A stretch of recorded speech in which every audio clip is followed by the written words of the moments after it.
What if I were to suggest that you play a key role in the awakening world?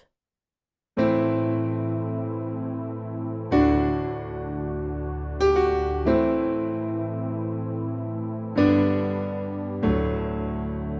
that you are watching this because you have heard the call.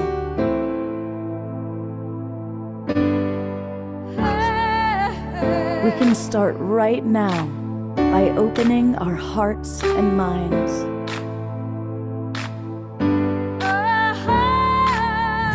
Welcome to the awakening world.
Good evening, everybody, and welcome to the Awakening World. Happy Thanksgiving, happy Gratitude Week and weekend. I hope that all of you are feeling grateful. We have a really fun show tonight. It's all about raising our consciousness through joy and play. And so I want to briefly let you know some of the people that we're going to have with us tonight. My good friend Angel B is with us. And this man, I chose him for the show because he lives his life in play. And so he's coming to us from Jamaica, which is certainly known for its playfulness. So it's great to have him with us. Also, we have a new friend with us tonight, Rissa Vibes. I met her when we did the Unite Now show, and she knocked my socks off. She is brilliant. She's going to do a tarot reading for one of the members of our Zoom room. So if you would like to get a tarot reading, let me know. Send me a message, a private chat message. My good buddy, Jonathan Robinson, is with us. And, you know, here we are talking about joy. Well, this is the man who wrote The Technology of Joy, best-selling book. So Jonathan is with us, which is really, really fun. And we also have with us Dr. Heather Shea, and she is going to be supporting our animal friends. Now, it's our animal friends that teach us joy, and she is going to be doing readings for some of our animals. So if you would like a reading from about one of your pets, it's really important to send her photos. So in the chat box, send her a photo. And what else do you need for people to tell you, Heather? Would love to know, if possible, how old they are, how long you have had them, and if there's other animals in the house. But what's most important, if you can tell me how old they are, how long you've had them, if you want to mention the breed, you know, and the other animals in the house, that would be great. And preferably a picture of one animal, but if there's multiple animals, just make sure I know which one it is. There's multiple, and then one of just that animal. Fantastic. Thank you so much, Heather. This is going to be really fun. We also have with us Zenka Caro, she who gets people to bend spoons and levitate. We're going to hear a little bit more about that. But just before we go to Zenka, we, of course, have our beloved House Musical Artist Omashar. He is back from Peru. And did your equipment arrive? It did. A day and a half after I got back, I had to do some rattle sabering because it had got lost in Miami. And luckily, I managed to actually get a real life person rather than a machine. And we sorted it, and I'm playing it soon. So that's yeah. Fantastic. All right. Well, what do you have as an opening song, my friend? We will. It's funny because when I was posting tonight's show for Zenka, I put making the impossible possible. So I hope you're all right. So I hope you like that, sweetheart. And this song is called Freedom Comes with Letting Go. Oh, wow. Right. Oh, let's go here. Oops. All right. We're good. And we're good. All right. Slowly.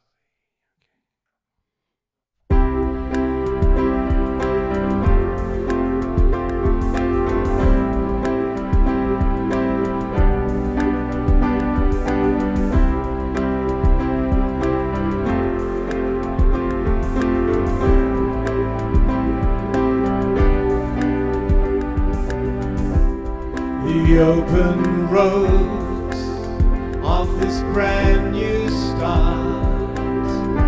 People in the waiting room, the peace that flows through this loving heart. 'Cause freedom comes with letting go.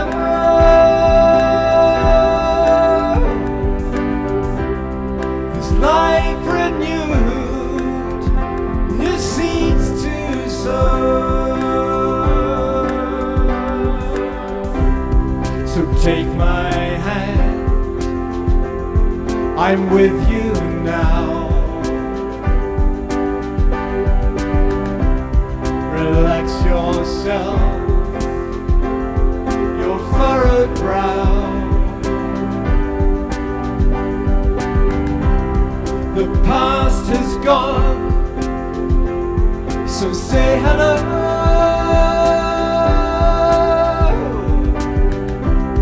No looking back, onward we go.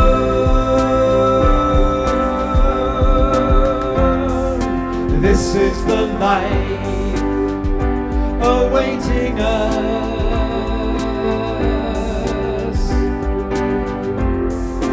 With family supporting us, the sword of truth has cleared the way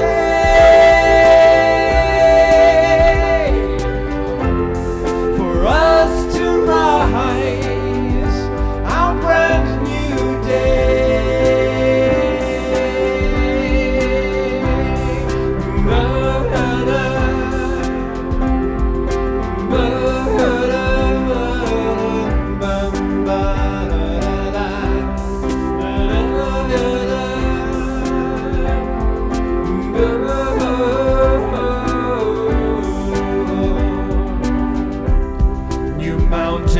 Peaks for us to climb,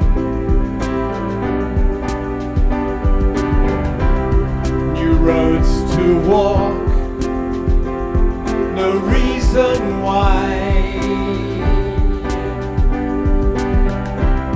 It's time to smile and be as one.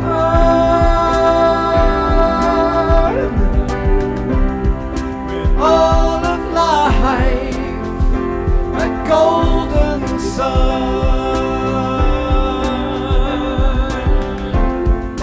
This is the life awaiting us. And with family supporting us,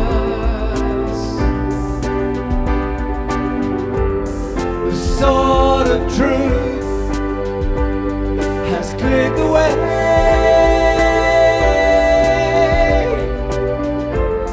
for us to rise our brand new day.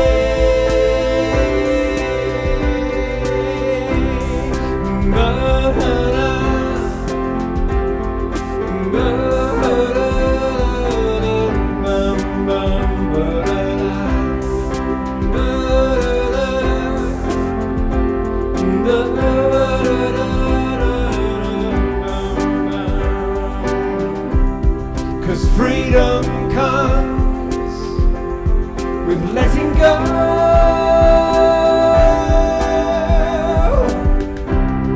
This life renewed, new seeds to sow.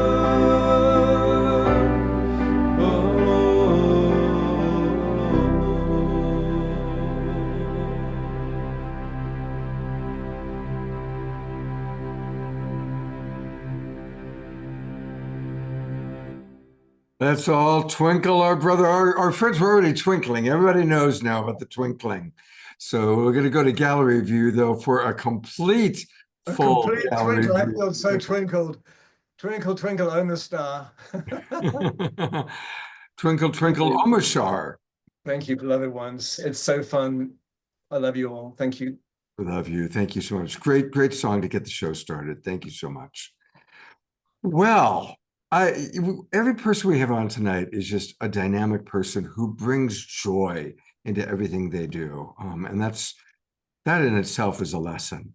And I'm so delighted that she was able to join us. She is one of the busiest people I know, but the great Zenka Caro is with us tonight. And Hey. Zenka is doing so many things all the time, but you do it with so much joy, Zenka. So thank you for being with us this evening. Yeah, thank you so much. It's so great to be in this community and see all the Christmas sweaters and the jewelry and the dancing and the smiles. That's really like contagious, and it's just great that this community is gathering. And I love how you do this, Scott, like how it's a simulcast that's translated into all these different shows and YouTubes and Facebooks. It's just really cool, everything you're doing. And I love coming on the show and being part of this community. So yeah. Thank you. It's great. So tell us, what are some tools for raising our consciousness through play that you can share with us tonight? yeah, for some reason, it was Omashar said, oh, this is about the making the impossible possible. And he said it's almost like letting go. So there's something weird that happens when we're actually just letting go and we're wrapped in the moment. And that's that moment of joy. And oftentimes we do things that we didn't think were possible. We just had the spoon bending this morning. We're working right now on the Purpose Lab, which is interesting. We had a fashion lab where we made made these. But the one thing we know for certain is that somehow the universe wants you to be in your joy, which is very unique to each and every one of us. And I think a lot of the themes that we're getting in life are about authenticity and figuring out, we're all sort of coming to the potluck of life with a particular dish, carrot cake or whatever you're bringing. And so what we've discovered in the Purpose Lab is when people find their alignment or what they think, what do they feel is theirs to do and they're excited about and their joy, because what gives me joy is different than what gives you joy, Scott. So when you get lit up like that, something magical happens. And here's one thing that happened to me this week. It was so hilarious. So there's this girl in our Purpose Lab team of 8 to 12 where we're looking to find our passion and purpose in life. And she's like, this is crazy, but I want to record this song. It's been on my mind for 2 years and I just want to record this song. I have a friend that has, recording studio, except she had contacted a friend, last week and he didn't want to do it. He was too busy. It wasn't going to work. And she's like, well, I've got to find a recording studio here in Sedona. And we thought, oh, you can call John Dumas and get him. He might know someone. Sure enough, I walk into this place to get a smoothie for my kid. And I walk back to the back of the room, which I never do. And sitting there was this huge poster that just said, I have a recording studio and I can take any song that you might have and we can turn it into a professional song. Just bring it. And it was right there in Sedona. So there's things like that. They just are the answer to your prayers where it's like, wow, it was perfect for what she needed. And so one of the things we're scratching our head about, and we're always so curious at LightNet why people can bend spoons or levitate or whatever. I mean, we have more people in the levitation lab that have levitated than people have got out of wheelchairs, which is absolutely crazy. But we have found that when you are so excited about the moment, it's just like falling in love, right? When you fall in love, you are outside of logic. You're doing things that are not less necessarily logical. You're going to the grocery store and doing this and this and this, or whatever it is. So I just want to impart that to people tonight, in spending time this holiday season. You know, your patterns might be broken, and this is a chance for you to carve some time away to make yourself happy, because you being happy is important to me being happy because I want to be around other people who are being happy. So I really just want to say that miracles, we have found, do happen when we get in our courage and we live our truth, and things like that, synchronicities happen. I recently saw the movie Wicked. I don't know if you guys have seen it. It's a musical, but it's sometimes movies have themes that touch us all. And this theme of this movie is about saying, well, I've just got to stick to my values no matter what. And even if I have to go there alone, and somehow that is deeply rewarding and needed right now. So I think it's really exciting. And I just want to say, I love that we have an animal communicator that's going to be working with you guys tonight. You know, we just interviewed someone. This is an example of things that we think, okay, this is totally impossible. How is it possible to talk to an animal? And she says that Terry J, the woman that we interviewed, she'll get veterinarians that they cannot figure out what is wrong with the horse or the dog or whatever, and they send them directly to her because she can telepathically communicate with animals, and they can tell her what's going on with their bodies. So I think this kind of confirmation, I had a dinner party last night, and one of the girls at the dinner party was a medium, and someone it was just like, oh, can you channel this guy? And he said his name. And the first thing in my mind was, this guy's a businessman. This is a recent thing. But for her, it just immediately dropped through. And she's like, oh, I feel like crying. And then he started crying, and they had this whole healing, because she was channeling this past loved one and transferring all these messages that hadn't happened before he had passed away. And it was like this major closure moment. And this is why I get up in the morning, because I can't believe that we can do this stuff. This truly is the impossible made possible. And the Wicked story is also about levitation. A guru friend of mine, who I won't talk about his name, but they were like, oh, this guy's written a bunch of books, and my friend was like, oh, he levitated 9 feet off the ground the other day. And I was just like, what? So this stuff is starting to happen because we're opening our minds a little bit more to what might be possible. And so I guess I encourage everyone, as we go into 2025, to really focus on what we want, because I think that's sort of the hardest part in a way, is to really know what lights us up. And often it comes with like setting aside some time every week.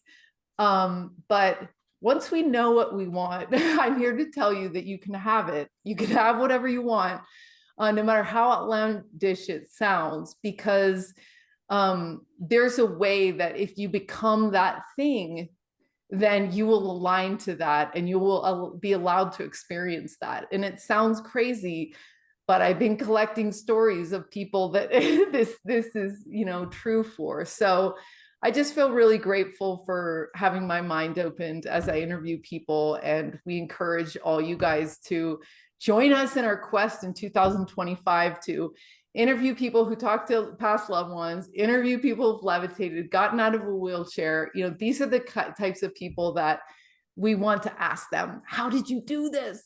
What did you do? Because if I can do it, you can do it. And if they can do it, we can do it.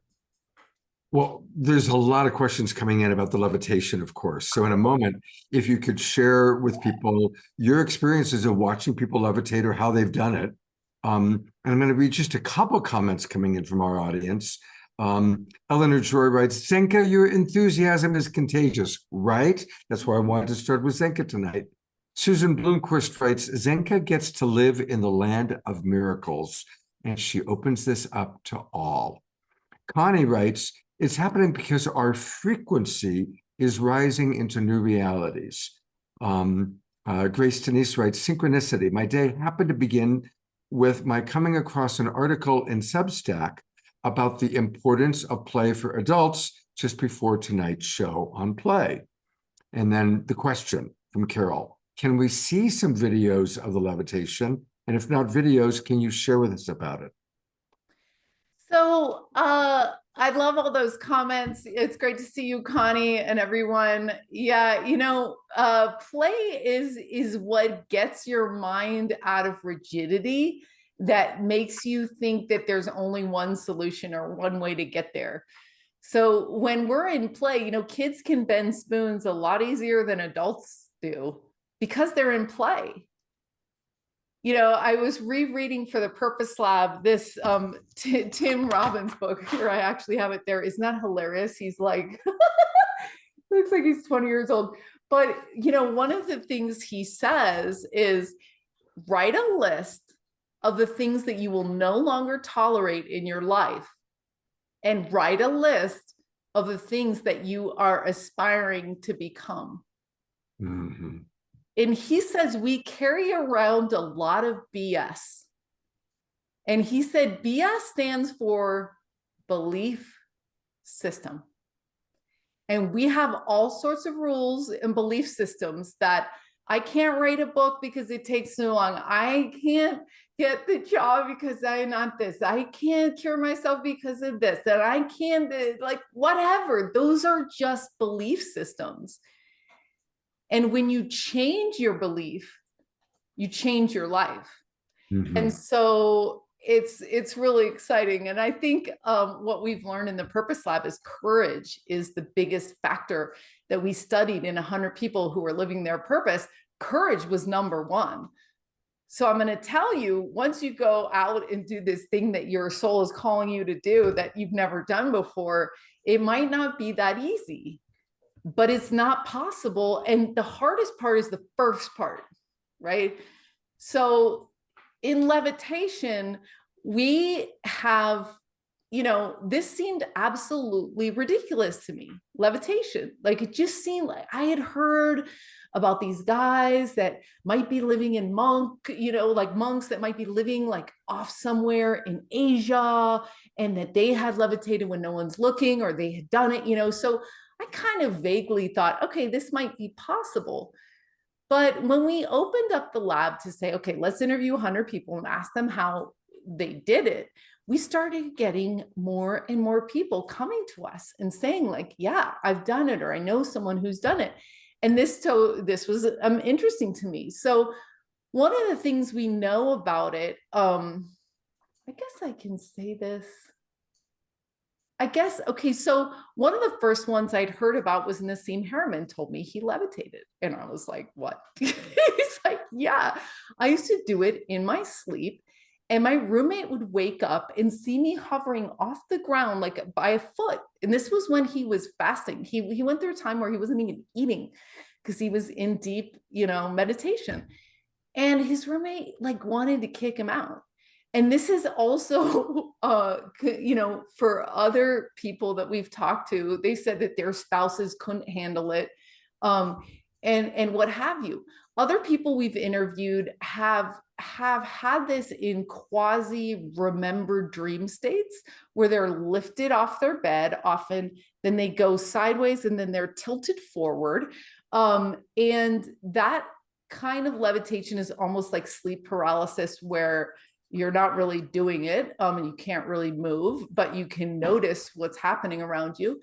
And like I said, we just got this call, someone that's that's written a bunch of books, and we'll find out if we can announce who it was, levitated 9 feet. And so it's actually something to do with the way our minds think we could or we cannot do it.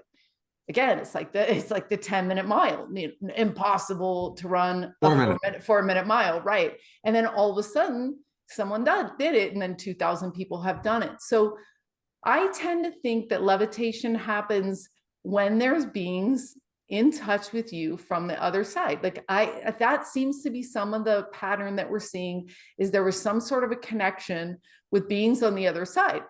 Maybe that's wrong. That's my theory kind of around spoon mending. I'm not even sure if I'm doing it. I feel like there's some sort of interaction that's happening. But regardless, it's in our minds. Our minds are the things that stop us. We are the ones that stop ourselves from everything we've ever wanted. And it has to do with that BS factor, that belief system.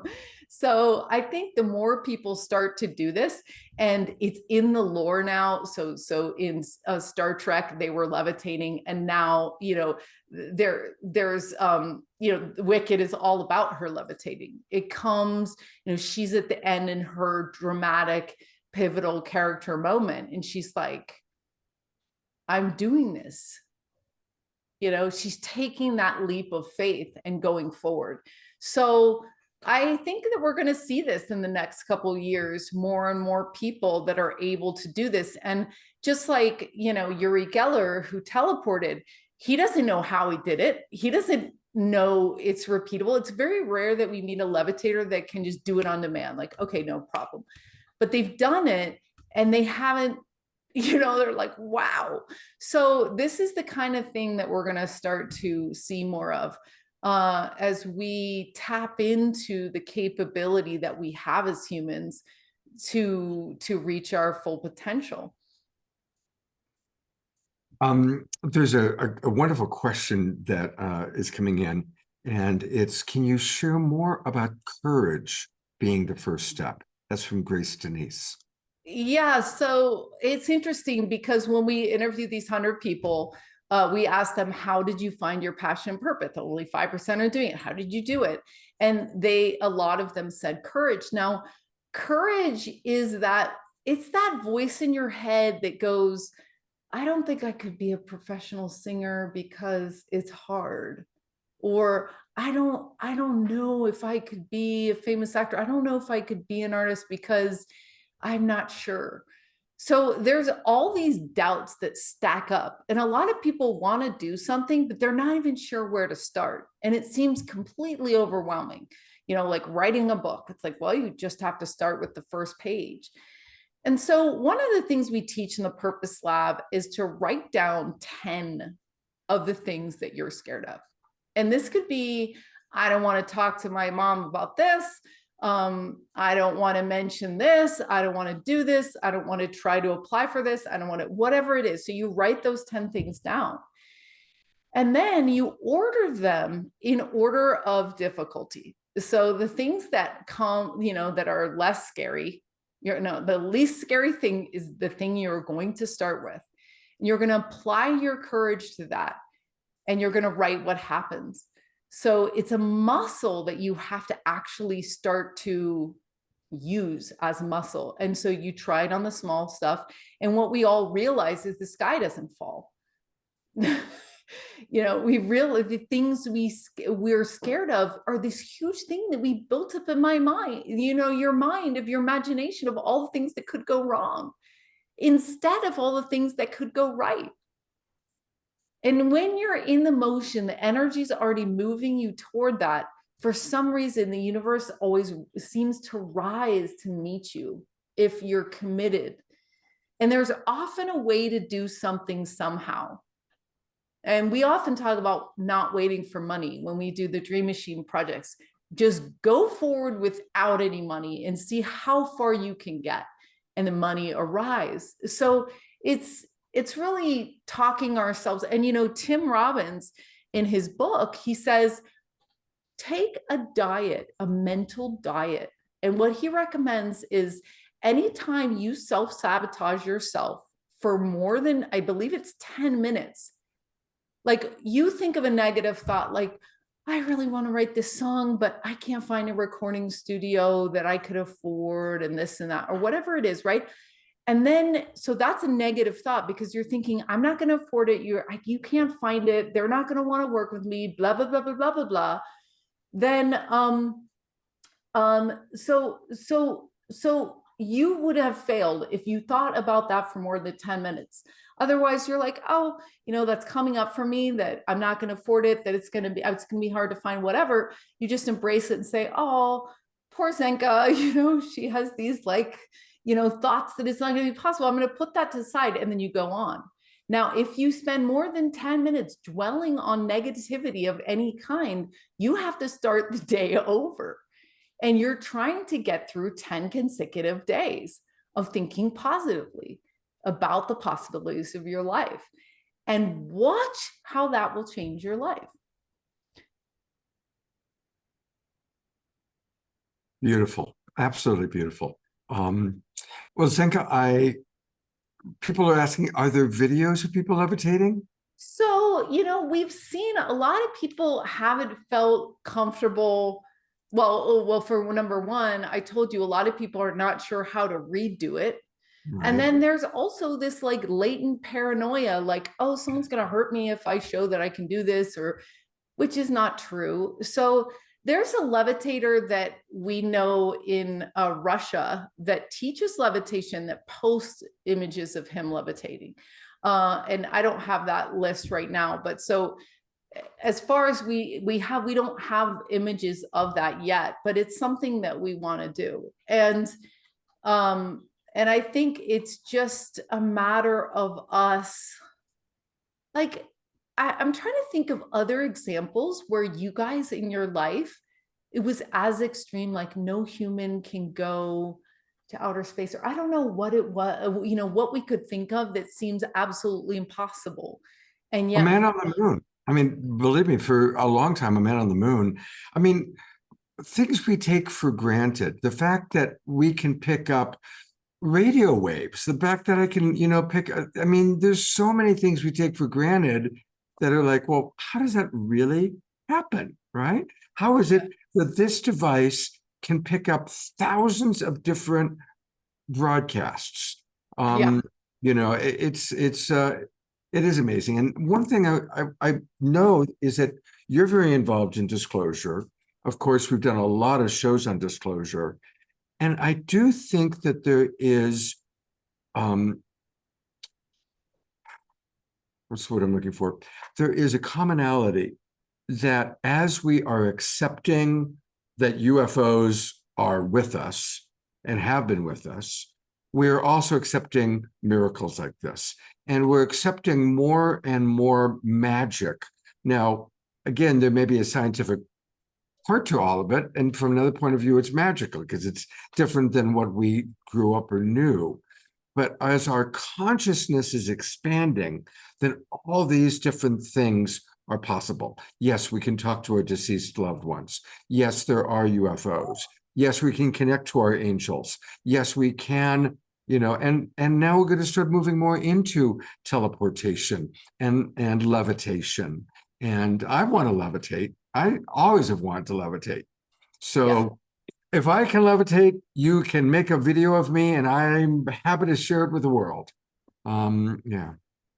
Yeah, and we believe that anybody's capable of doing this. So that's the whole concept behind LightNet. It's a think tank, it's a nonprofit, and we're going to study 100 people who talk to their grandparents after they passed, 100 people who bent spoons, 100 people who levitated, and look for a pattern. And then we're going to try it together in a power of 8 to 12, like Lynn McTaggart saying, okay, we got 8 people together.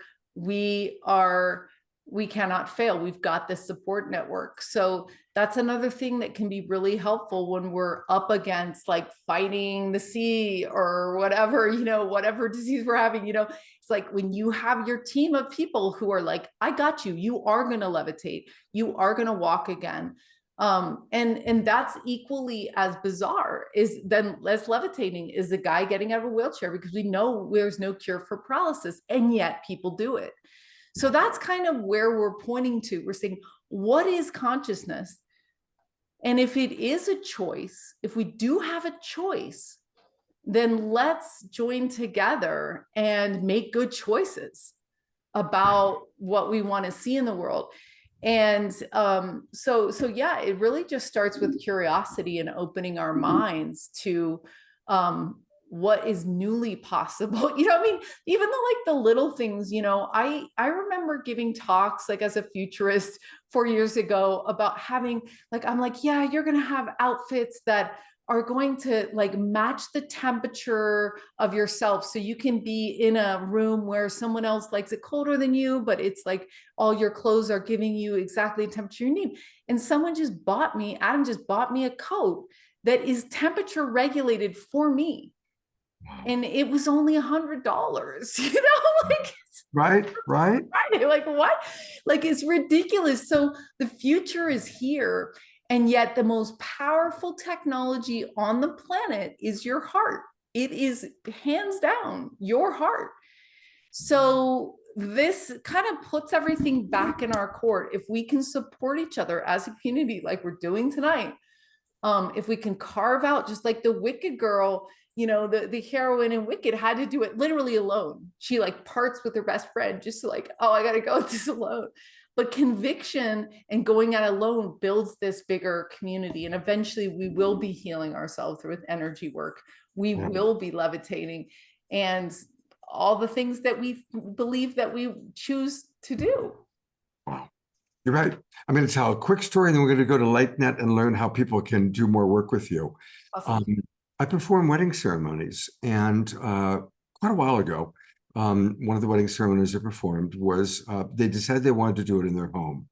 And their home was fairly small, and they had way more people come than they had planned for. And I don't remember the exact numbers, but I think we had like 70 people squeezed in there. There's no way you can put 70 people in. Like, there's just no way. Like when after it was all over and we looked around and we realized everybody was in, everybody saw it, everybody had space. But then when everybody was gone, I was like, there's no way we had that many people in here. And it was as though the group consensus reality shifted the size and the space so that there was room for everybody, because it was a wedding and it was magical and it was love. And that we still talk about that, about the amazing time that your house expanded to accommodate all the people at your wedding, you know, so things happen like that. Okay. Yeah. So yeah, when we can get like Connie and Andrew, they work as a team. They've got this solid field, and that's all it takes is just tying into each other and supporting each other through our mountains that we're doing, through our impossibles, whether the impossible is talking to your estranged sister or giving a gift of reconciliation with someone that you've had a grudge with. But it's all it's really worth it. And magic is right here for all of us. So it's not something I am going to where people can get more magic. Yes. And this is, of course, Zenka is very involved in the Holo movement. We've done many shows on the Holo movement and with our friends there. And if you go to holomovement.net and get involved and get part of her Purpose Lab. So definitely accept her cookies. She gives good cookies. And join and tell us about the Purpose Lab, how people, you know, what happens when they join. Yeah, and you can go ahead and hit close on the bottom there. It's hard to find, but yeah. So we are in the 6th week of the Purpose Lab, where we said, okay, these people were empty nesters, just got divorced, or was changing careers, whatever, and they said, oh, let's get in a group of 8 to 12 and figure out our purpose. So we have these teams that you can join, and we'll be doing those again in the spring. But right here, if you look at the podcast right here that you have up below, Awaken Your Purpose podcast, if you click on that, explore it here, you'll see that every week on Apple Podcasts, if you look for Awaken Your Purpose or go to Spotify, you will see, if you scroll down, all these cool episodes. We have a yoga teacher, Karuna, Carlos, or you can hit close there. Yeah, Cynthia Clark is a hand analysis reader. Ben Bowler, we all know and love here at Global Peace Tribe, the mayor of Sedona. These are all people's stories of how this winding path of courage entered their lives. Lynn McTaggart, head of AI at Google, Gopi, you know, Marty Casey, who we know and love. These are all people who had the guts that will make you also have the guts to go after your dreams before it's too late. It's really great. Wow. Well, that's great to know about that. And you got everybody, Bruce Lipton. And Yeah. so, Zenka, I'm hoping to see you. I'm going to be in Sedona from December 11th to the 15th or so. So hopefully I'll levitate while I'm with you. Yes. We can film it and send it to Carol Craig because she wants to see the video. I'm going to get the camera ready. Love you. Thank you so much, Zenka, for being with us. My pleasure. And hey, everybody, remember to go to lightnet.org. Lightnet.org is where you can find all things Zenka. And I'll put that in the chat box again. I put it in before. I'm also loving how many people are putting their pictures of their cats and their dogs. So we're going to have a lot of fun pet readings tonight. All right, well, I'm going to roll right into our next guest because we're already over time, but I just couldn't stop Zenka because she's amazing. And here is another amazing woman, a new friend to the Awakening World. This is Rissa Vibes. Hello, Rissa. Hi, everyone. Can you hear me okay? You could be a little bit louder. Okay. Can you hear me now? Yeah, that's Hey, good. everybody. Good to see you all. Thank you so much. Thank you, Scott, for having me. Wow, thank you. That was amazing. I honestly can't wait to dive deeper in with you on levitation. I actually had a levitation experience back in 20, I think it was 2016 or 17. And I levitated like 4 or 5 inches off the ground and came out of meditation, fell off of my levitation and was like, what just happened? So really, really fun. And cool synchronicity there. So I'd love to dive deeper with you eventually, but thank you so much for your presentation. That was amazing. Yeah, I can't wait to get in touch with you. See what I mean? You set out a goal. It's impossible to find 100 people levitating here randomly. You're like, oh, me. This is the richness of life, of the mystery and the adventure. So I'm so excited to hear you sing and also can't wait to contact you. Thank you. Yeah, so I'm here to provide some musical offerings and also to offer a oracle reading. I did create my own oracle card deck that I have here that I'll be using. These are just messages I channeled personally for the collective and my audience. And I also have some other oracles. So if spirit calls me to use some other oracles, I will. But beautiful. Well, we already have somebody who really wants to get a reading from you. yes, And so Patricia Dixon, I am bringing you onto the camera. There she Hi, is. Patricia. Hey, How are you? good. Thanks so much. Yeah, absolutely. So I always like to pull about 3 cards and then we'll kind of go through with my own messages because I'm a channel as well. So I'll be talking directly to your spirit guides as we pull the cards. Is there anything in particular, an area of your life you want me to focus on? Love life, work life, family life, spiritual growth, or just something, whatever the cards have to say? Well, I have been like kind of in limbo with my work life, going back and forth between like different positions and roles, and it's been really like emotionally exhausting because, I'm just like taking on too much at work, but not able to like let something go. And so I've been in limbo with that space. Perfect. Thank you so much for sharing that. I just got one card that flew out of the deck. I don't know if y'all saw that. I'm going to see what else is coming up. Rissa, if there's any chance, are you turning your volume up, please? Oh, more. Okay. Yes, please. Let's see. How about now?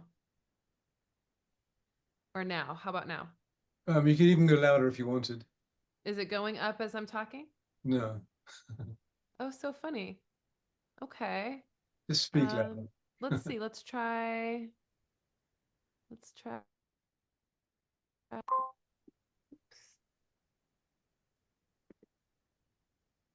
How about now? Can you hear me okay now? Yeah. Yes. Much better. Okay, wonderful. Yay. Okay, well, I had one card that flew out of the deck just a second ago. I'm just gonna feel into a couple more cards just in your direction with work.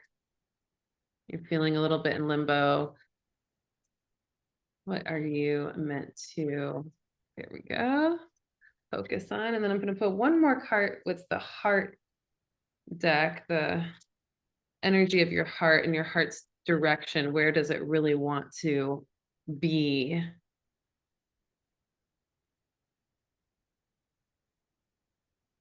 Where does her heart really want to be?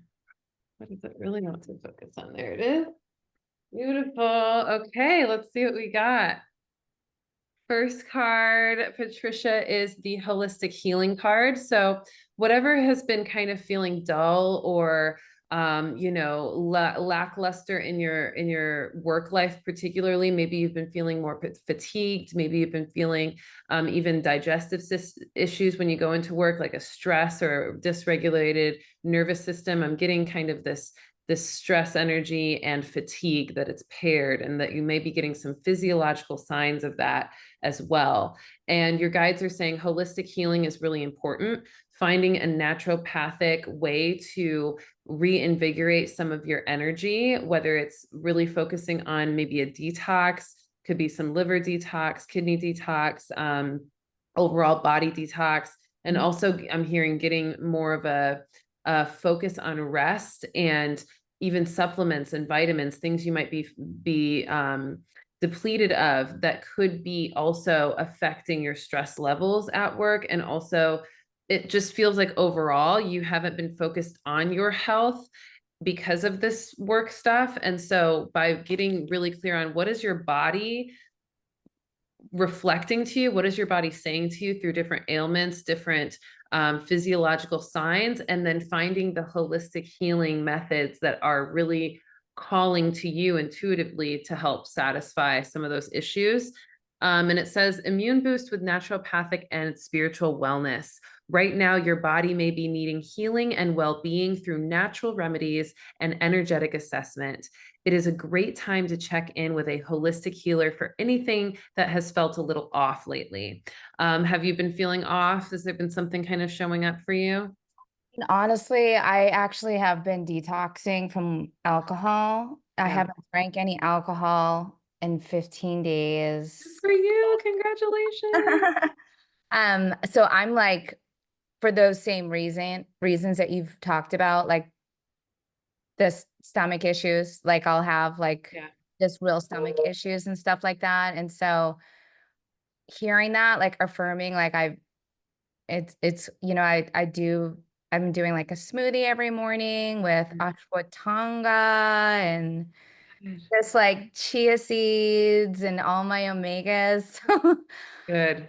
Feel like I'm like already moving in that path, just trying to eat really healthy. So it's like affirming that I'm exactly where I'm supposed to be. Yes. And look into liver and kidney detox, especially with the detoxing off of the alcohol, specific supplements, maybe a binder supplement, even castor oil packs on the liver and kidney at night would be really great. And I'm also hearing just honestly like more hydration, lemon water, ginger water, maybe the combo of those two. And red light therapy could really be supportive on the liver, kidneys as well. Just more focus on that, those two, because that will really help you feel more clear, not just in your body, but in your intuition on what to do, which is your next card, the intuitive luminary. So as a result of this detox you've already been embarking on, which you got that validation with the holistic healing, you are on the right track with that. With that, your intuition is going to be more clear, which is going to give you more awareness on what direction to go in work. You're going to have a kind of epiphany. I'm hearing spirit saying you're going to have an epiphany once this detox from the alcohol is complete. and you're really kind of over that hump of it, you're going to experience this clarity of like, oh my gosh, I know exactly what I'm meant to do with this work stuff. And it's just going to be your intuition. So my advice to you with that is really, really let yourself start trusting your intuition. Even out of all of the things I just mentioned, you know, ask your intuition, what feels most important? Is it the red light therapy? Is it the castor oil? Is it the supplement? And just trust that and go with that first, and notice how that shows up as confirmation of your intuition. So you can start practicing that intuitive luminary that's already awakening. It says, you have done the work to activate your divine gifts and extrasensory perception. You have grown so much. Take pride in what you have learned, but remember, the learning never ends. The next steps are ascending you into your unique soul service and luminary leadership. So maybe you've been feeling called to do some specific type of intuitive or spiritual leadership, or tap into certain gifts to activate a new path for your career or something like that. Follow that, trust that. You're absolutely right. And, you know, I do coaching as well. I do coaching and counseling for those who want to step into more of their gifts intuitively and also develop them and turn careers into them and really live that purpose. If you're feeling that is part of your mission. So, you know, there's so much support for you in that. And the first thing is starting to trust that intuition and taking baby steps, even if that means like, oh, I'm going to manifest the perfect parking spot when I go to the grocery store I today. just did that. There we Yesterday. go. That's hilarious. You said that. Perfect. Exactly. So your guides know, because they're with you all the time. So they're like, say that, mention that. She knows what we're talking about. So that's wonderful. So yeah, so trust that you're doing that. And then the last card that you have is just surrender. Surrender to the flow, surrender to the path. Know that you are following the path that is meant for you as you continue to let go of any resistance to what the universe source is revealing to you as your path. So the more you surrender, the more you open up to receiving, the more you let go of fear and doubt and judgment of your experience. And the more you just let go, just like the song that we opened up with. I mean, it's so synchronistic, right? It's literally that. It's being able to just let go and trust that by letting go, you will find your purpose, you will find your rhythm, you will find your path. And, you know, making sure you recognize where you're gripping, right? Like maybe the mind is got some of that BS that Zenki was talking about, right? Some of those belief systems that are keeping you from trusting your intuition, or tapping into a deeper level of holistic healing, or, you know, maybe your mind tries to fight the path you're on in the detox, right? And just trust that you have the clarity and you're already following it. And the more you lean in and surrender to support from the universe, support from your guides, support from source, and guidance from them through signs and synchronicities, the more that you'll just continue to integrate into that path and really, you know, pave that lane. Thank you so much. That was great. It's very affirming to hear you say all those things, because I've tried going down this path and I just like start putting all the doubt in my head. You know, I went 60 days. I'm not like a huge drinker, but I feel like it just like clouds my vision, and it clouds my thinking. And it went 60 days and then I just kind of like gave up, even though I was feeling great. Like I had total confidence, and now I'm starting over again. So, you know, I just really appreciate you just affirming and just letting me know that I'm on that right path, and I need to just trust that everything's going to go the way that I need it to go. Yeah, absolutely. And just a last thing, I would encourage you to use your journal and maybe journal about what it is, that part of your mind or that part of your being that was kind of gripping back to the past and wanting to, you know, stop that kind of flow that you had, that momentum you had with not drinking, and just ask yourself, what part of me is gripping to this old version of myself and not going along with the rest of me that is really enjoying this sobriety, right? And you know, speak to that part of yourself that's having a hard time surrendering to the new path. And I think just by journaling and opening up that kind of consciousness and asking yourself those questions in your journal, answers will come, and it'll help you to really stay the course even more this time. Thank you so much. Yeah, I'm so happy to support you. Thank you for being so vulnerable and receiving. Oh, that was beautiful. Thank you so much, Patricia, and congratulations on your courage to just make healthy choices. That's very inspiring for all of us. Thank you. Sure. Rissa, you're so wonderful. Would you be willing to do one more quickie reading for somebody? Yes, of course. Absolutely. I'm happy to support. Yeah. Pat is one of our regulars, and she's had her hand up. So, you know, Pat, I was looking at your picture and your video in the group, and I was like, there's something about her energy that just feels very magnetic. So I love that you had your hand up, because I felt called to you as well. Yes. Would you like to share a little intention? Do you have something that you would want? You're muted right now, but if you unmute, you can share. Okay. No, I just like a reading to see what comes Sure. up. Just see whatever comes up. Perfect. Absolutely. All right. Let's see. Yeah. I'm going to use the other deck I haven't used yet. For you, Pat. What is she meant to know? What is she meant to receive today? What is Pat? Oh, there it goes. We got all three cards right there in that first. Wow, so cool. Okay, perfect. So these cards are really fun, y'all. I love the imagery. So the first card is Karmic Debt. And this card is so beautiful because we are in the 8 year, and the 8 year, 2024 equal 8. This is the infinity number, and it's also the number of karma. What you give in, you receive. What you give in, you receive. And so you are receiving a lot right now. See how she's pulling it in, and she's holding it to her heart. So right now, Pat, you've been experiencing quite a bit of harmony, quite a bit of love, quite a bit of awareness, synchronicity, connectivity, and you're receiving so much of what you've given others throughout your life.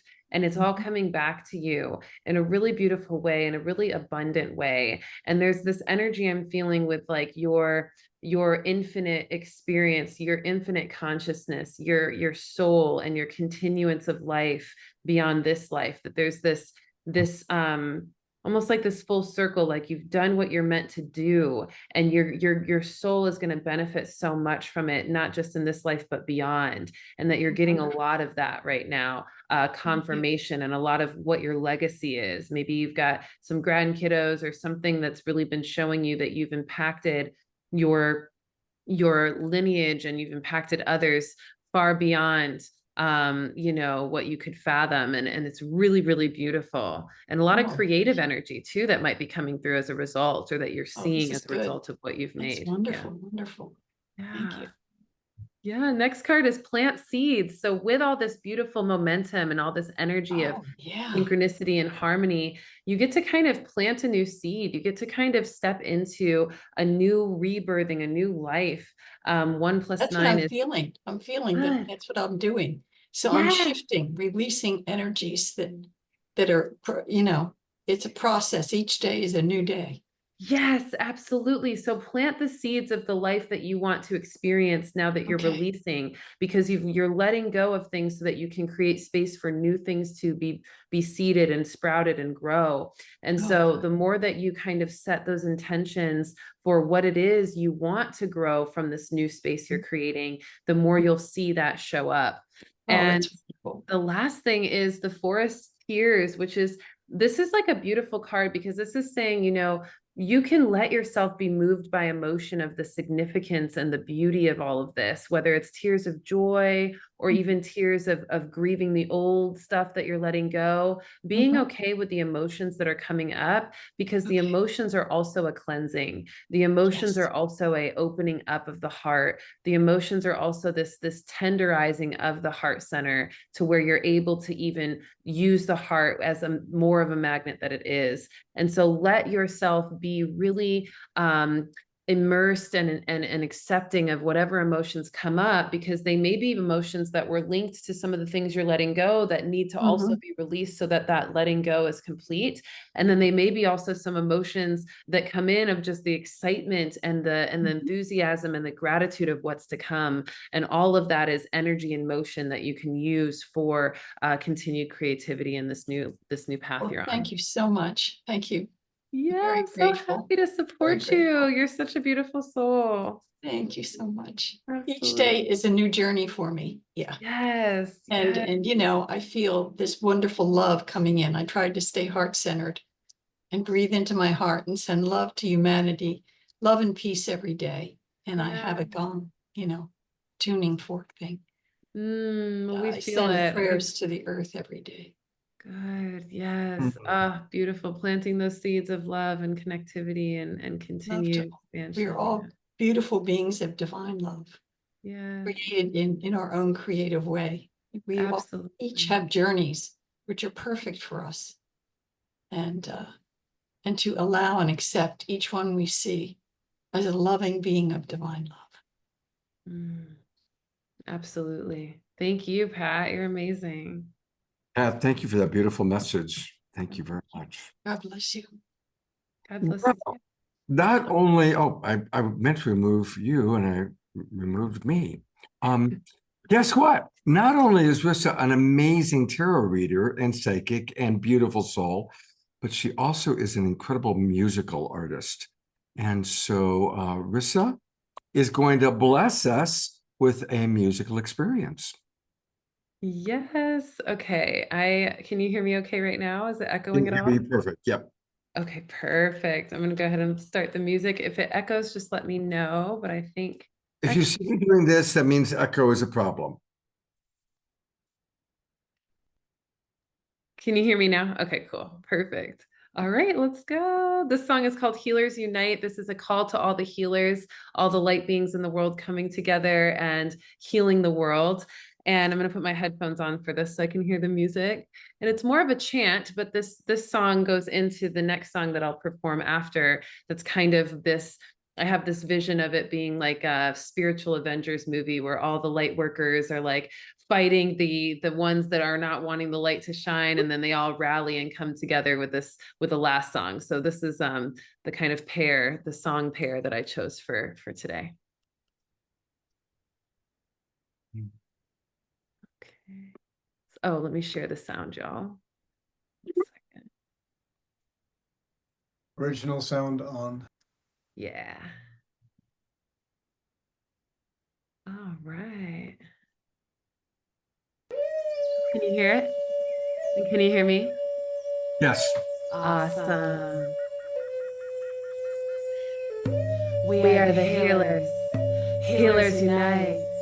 We came to heal them all with our divine light. We are the leaders. Leaders unite. We came to lead them all with our divine light. We have awakened. Woke up ready to fight. We came to raise the vibe and bring shadow to light. We are the healers. Healers unite. We came to heal them all with our divine light.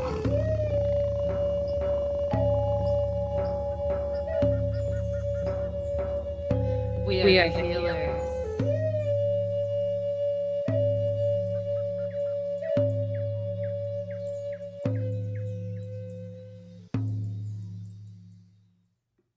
Mm.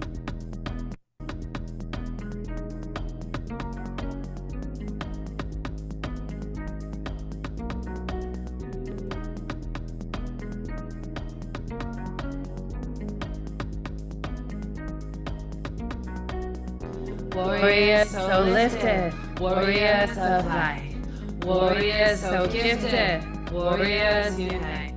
We have swam the rivers, sang under the moonlight. We are nature's healers, we are cosmic goddess. We got the power, we got the light, we got the fight, we got the power, we got the light, we got the fight, we got the power, we got the light, we got the fight, we got the power, we got the power. We're here to save the world, world.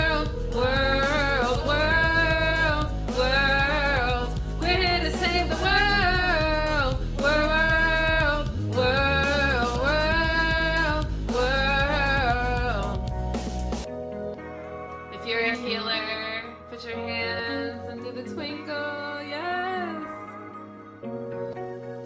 We have swam the rivers, sing under moonlight, connect with ancient keepers, to answer they new life. We never keepers, we've done our magic right. We honor our ancestors, for us they gave their life. We got the power, we got the light, we got the fight, we got the power, we got the light, we got the fight, we got the power, we got the light, we got the fight, we got the power, we got the power. We're here to save the world, world, world, world, world. We're here to save the world, world, world, world, world.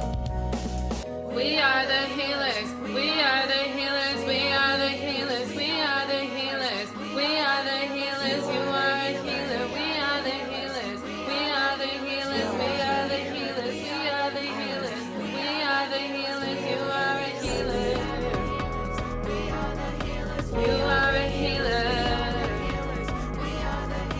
you are a healer, you are a healer, you are a healer. We're here to save the world.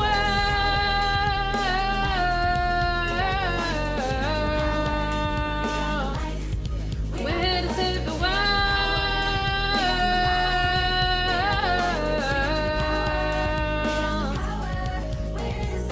We got the power. We got the light. We got the fight. We got the power. We got the light. We got the fight. We got the power. We got the light. We got the fight. We got the power. We got the power. Growth. Thank you all so much. There was a little delay, so I messed up a bit, but I'm so glad I got to share this with you all. Thank you so Hey, much. let's all give her a big twinkle for really, really inspirational music, inspirational tarot reading, and just an inspirational being. Rissa Vibes, you rock. You are Thank you really, so really beautiful. much. Thank you. You Yeah, that was a did- different experience, like performing on Zoom. So thank you all for holding such space and love.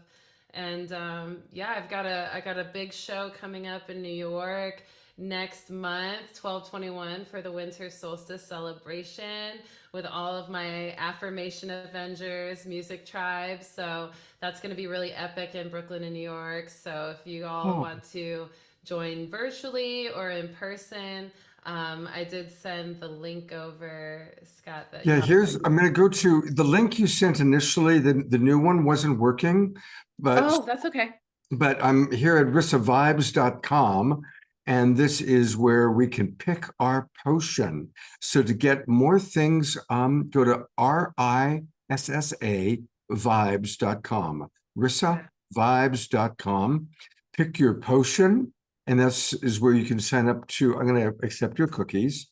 You can sign up and get readings from her, scheduling sessions right here, and all the different sessions she offers: past life readings, intuitive counseling, Reiki, cleansing and chakra stuff. So all this is at rissavibes.com. Got it. Yes, thank you so much. Can you still hear me?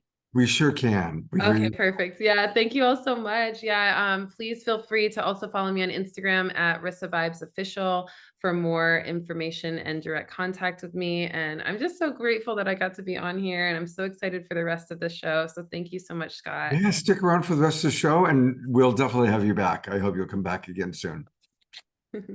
Take care, Rissa. Wow, well, we go from one amazing person to another amazing person to still another amazing person. And this is my friend Angel B. We've been friends for a long, long time. And he's coming to us from Jamaica. And when I knew that this was going to be the topic of the show, I had to have Angel on because he lives his life in joy. And I'm just going to turn it right over to you, brother. What would you like to share with our audience tonight? Well, first off, I'm really honored and very, very happy to be here. It's been a long time since I've been on one of Scott's programs, and Scott's just such a dear mentor and friend and companion to my life journey. So very happy to be here in connection with the community. Absolutely. You know, it's funny, my name being Angel. I have a little 7-year-old friend who's Dutch, and he can't say my name, Angel. He says enjoy. That's great. That's perfect. So he calls me, hey, Angel. I think that's the best pronunciation yet today. So yeah, and that being said, you know, it really is a reflection of what I want to share today, which is my favorite part of me, my favorite sub-personality is my 7-year-old, my own 7-year-old. And that's who I live by. And I love to nourish him. I love to share him and show him in the world. And yes, now I'm in my 60s. And still my 7-year-old is my favorite part that I love to share and show. And I feel that's really an important part of us as adults and as human beings is we take life far too seriously. Come on, really, right? And that's why joy is so important. This aspect of you know, child, the innocence of the child and the curiosity. Curiosity is one of my favorite things, and always curious about other people and how does this work and why is that flower so wonderful? And so it allows me, it invites me, and I invite you to really kind of explore the world around you, even the ordinary things, with a sense of wonder and awe. And that's what makes life so joyful for me. You know, we think of a child, right? When you think of a child, it's their sense of fun, imagination, and playfulness, right? And so one of the things that I love to play with as an adult and as a fun-loving person is something that kind of comes from my culture in Jamaica, actually. It's what we call in Jamaica word power, and what other people might consider as word play, right? More common term for it. It's being playful with words. And I feel as a conscious person and somebody who's working with other people to raise the consciousness on the planet, that words are really, really important. And so how we use our words and our relationship to words is really significant and can be very helpful in raising our consciousness, how we relate to life. Because words are all about spells, right? Well, would you agree? Spells, right? And we talk this spelling and getting the spelling right, but it's casting spells. And so in Jamaica, where I grew up, the culture here, having come from a background of slavery and disempowerment, is really about looking at how we use our words in our Jamaican local language and slang to raise our self-dignity, to plant a sense of greater truth and honesty and positivity into ourselves as a culture through our language.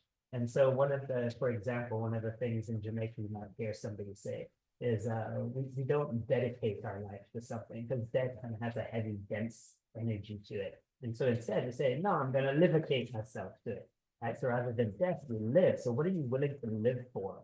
And so this is the background that I come from, that I love to share, is this idea of being creative with your language, being playful with it, and reinventing words that actually are more life-affirming, potentially more truthful, and more clear when we actually use them. And this is what I think is a key to elevating consciousness on the planet, is really planting new codes of how we communicate through wordplay. I like to call them angelisms. And so I'm working on putting together a book of angelisms, and I have a video series that's coming out. And so, for example, one of you know, since we're talking about joy, the word phenomenal, right? Why not it be phenomenal, right? If it's phenomenal, it should be fun, right? So make it phenomenal. Another one that maybe is a little bit more of a stretch is, this one I really like, is the word incandescence. What does incandescence mean, right? Kind of not a common word we use, but it means to shine, right? Sparkly, glowing, glittery, bright. And to me, the word incandescence means in your candid essence. In your candid essence, when you're deeply in your truth and your authentic self, this is when you shine. This is when you're brightest. This is when people recognize you, right? And feel you is when you're in your authentic self, in your heart and in your brightness, owning who you are. This is your incandescence. You're in your candid essence. So these are the types of things I love. Another one that speaks a lot to who I am is the word celebration. I do a lot of work, somewhat like Scott as well. I'm just starting to be the MC of weddings and celebrations. And so one of my titles is Chief Celebrate. And this is who I am, right? Joyful playfulness. Why not? Be Chief Celebrate. And so celebrate, to me, what does it sound like? You slow it down and break it down. Liberate, right? It's when you're at a cellular level, your body's just liberated, free, bright and alive, fully enlivened, right? It's liberating yourself at a cellular level. And so celebrate and liberate. So this is what I encourage each of you to kind of notice what words you have that you're using day to day. Hey, Angel, one moment. Several people have asked if you could turn your volume up. Is that possible? I can try. Yeah. Thank you.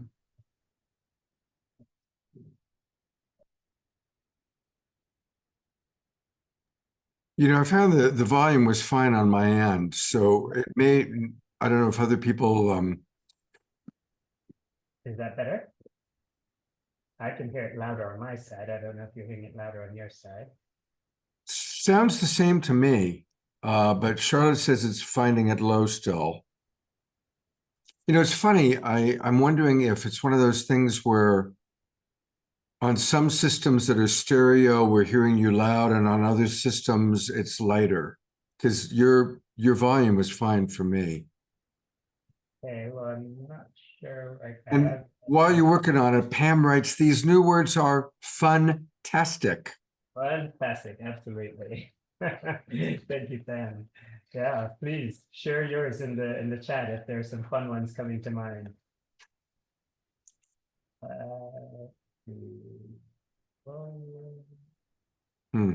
And the volume is in the Zoom toolbar or in my computer? It's in the Zoom settings. Ah, okay. And then you go to audio. When you get Zoom settings, you scroll down to audio.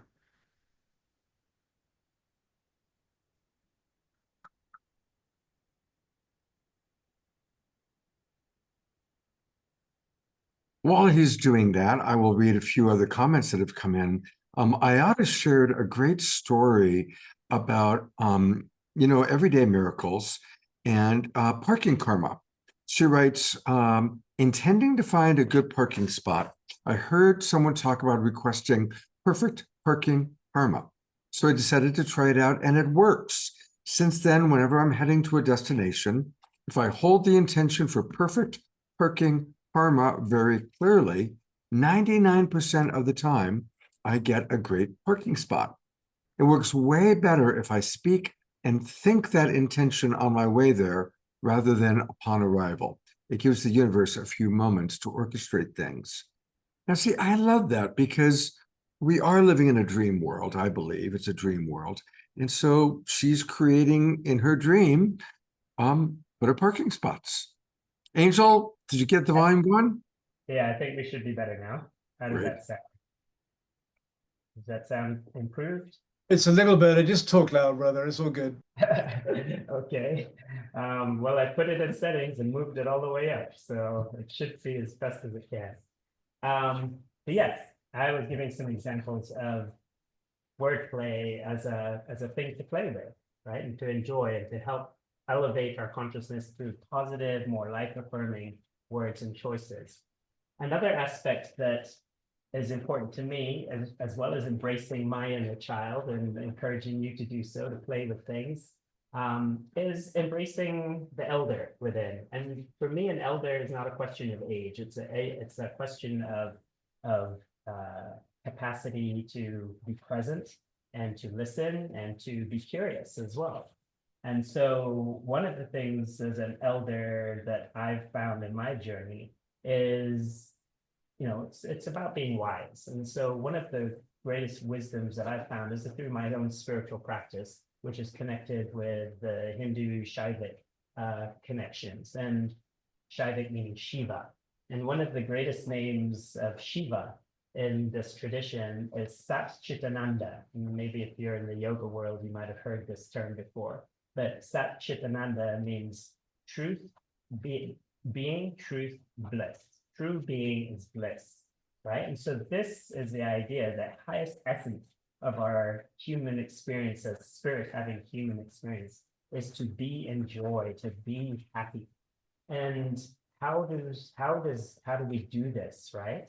And so this is one of the things as a coach, as a mentor, that I love to teach with my clients, is that we all have one, at least one purpose in common. And that purpose is your job. And it's not the job that you do for work to make money.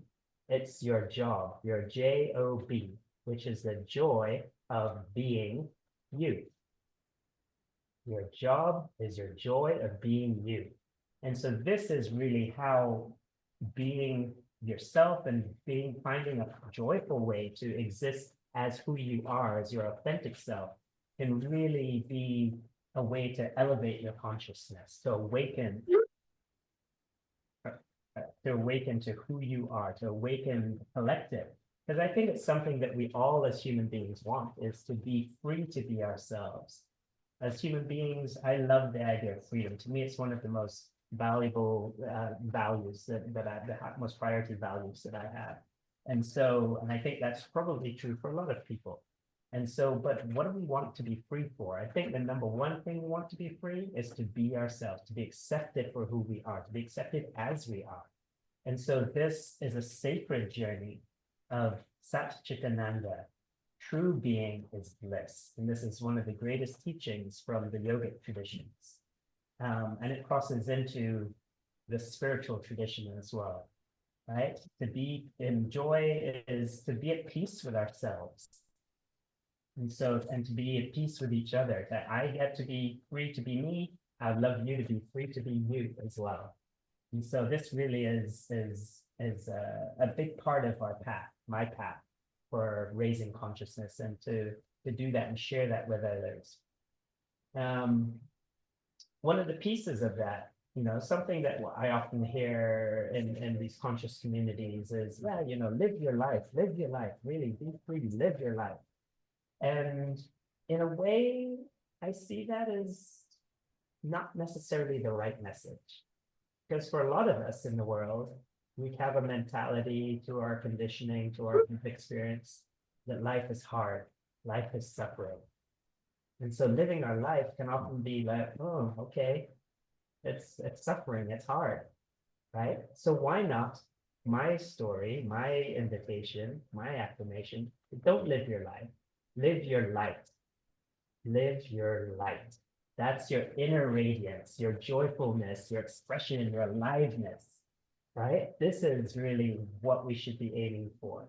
Because yeah, life is challenging, life is hard, but the light is eternal. The light is who your true essence is. And when you have the wisdom and the clarity of understanding to know this at a deep inner level, this is what drives us forward in life, is to live our life. And again, being playful, I love acronyms. So the word light as an acronym, and I might say I'm an acronym-maniac because I love acronyms. The word light is a play on words as well. Light, L stands for love, I stands for inspiration, G stands for gratitude, H stands for happiness or health, and T for truth, right? So if you align yourself to each of these values, each of these principles, you're going to be living your light, which when you do so and align with that, you're aligning with your highest self, with consciousness as it wishes to express through you.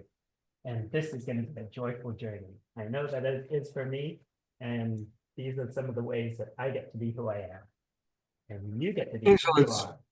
that's fantastic. I'm going to read some of the comments coming in. Eleanor Joy writes, another brilliant show, Scott. Thank you for these amazing speakers. Carol Simus wrote, free to be, FTB, follow the bliss. So FTB is a good one. Connie and Andrew write, love angels, funcabulary. Angel B and Swami are both inspiring this way. Dr. Laura writes, I love freedom too. Charlotte writes, this is so lovely. Thank you, Angel. I am the joy of being who you are. There were a couple of others that came in. So beautiful. You can find Angel B on Instagram, and I've pulled up his Instagram page. So if you go to Instagram and you write Angel_B love, that's where you'll find him. And there he is. There are some of his different posts, and hopefully soon the angelisms. I'm excited about angelisms. And a new website coming soon. It's in progress at the moment. So as soon as that website is up, please let me know so I can promote it and present it to our audience, okay? Absolutely. Yeah. Absolutely. Absolutely. There you go. I like that. Another one of my favorite ones is intimacy. Into me see. I learned that one from Scott. It's an oldie but goodie. It's an oldie. Indeed. I love you so much, Angel. Thank you for being with us tonight.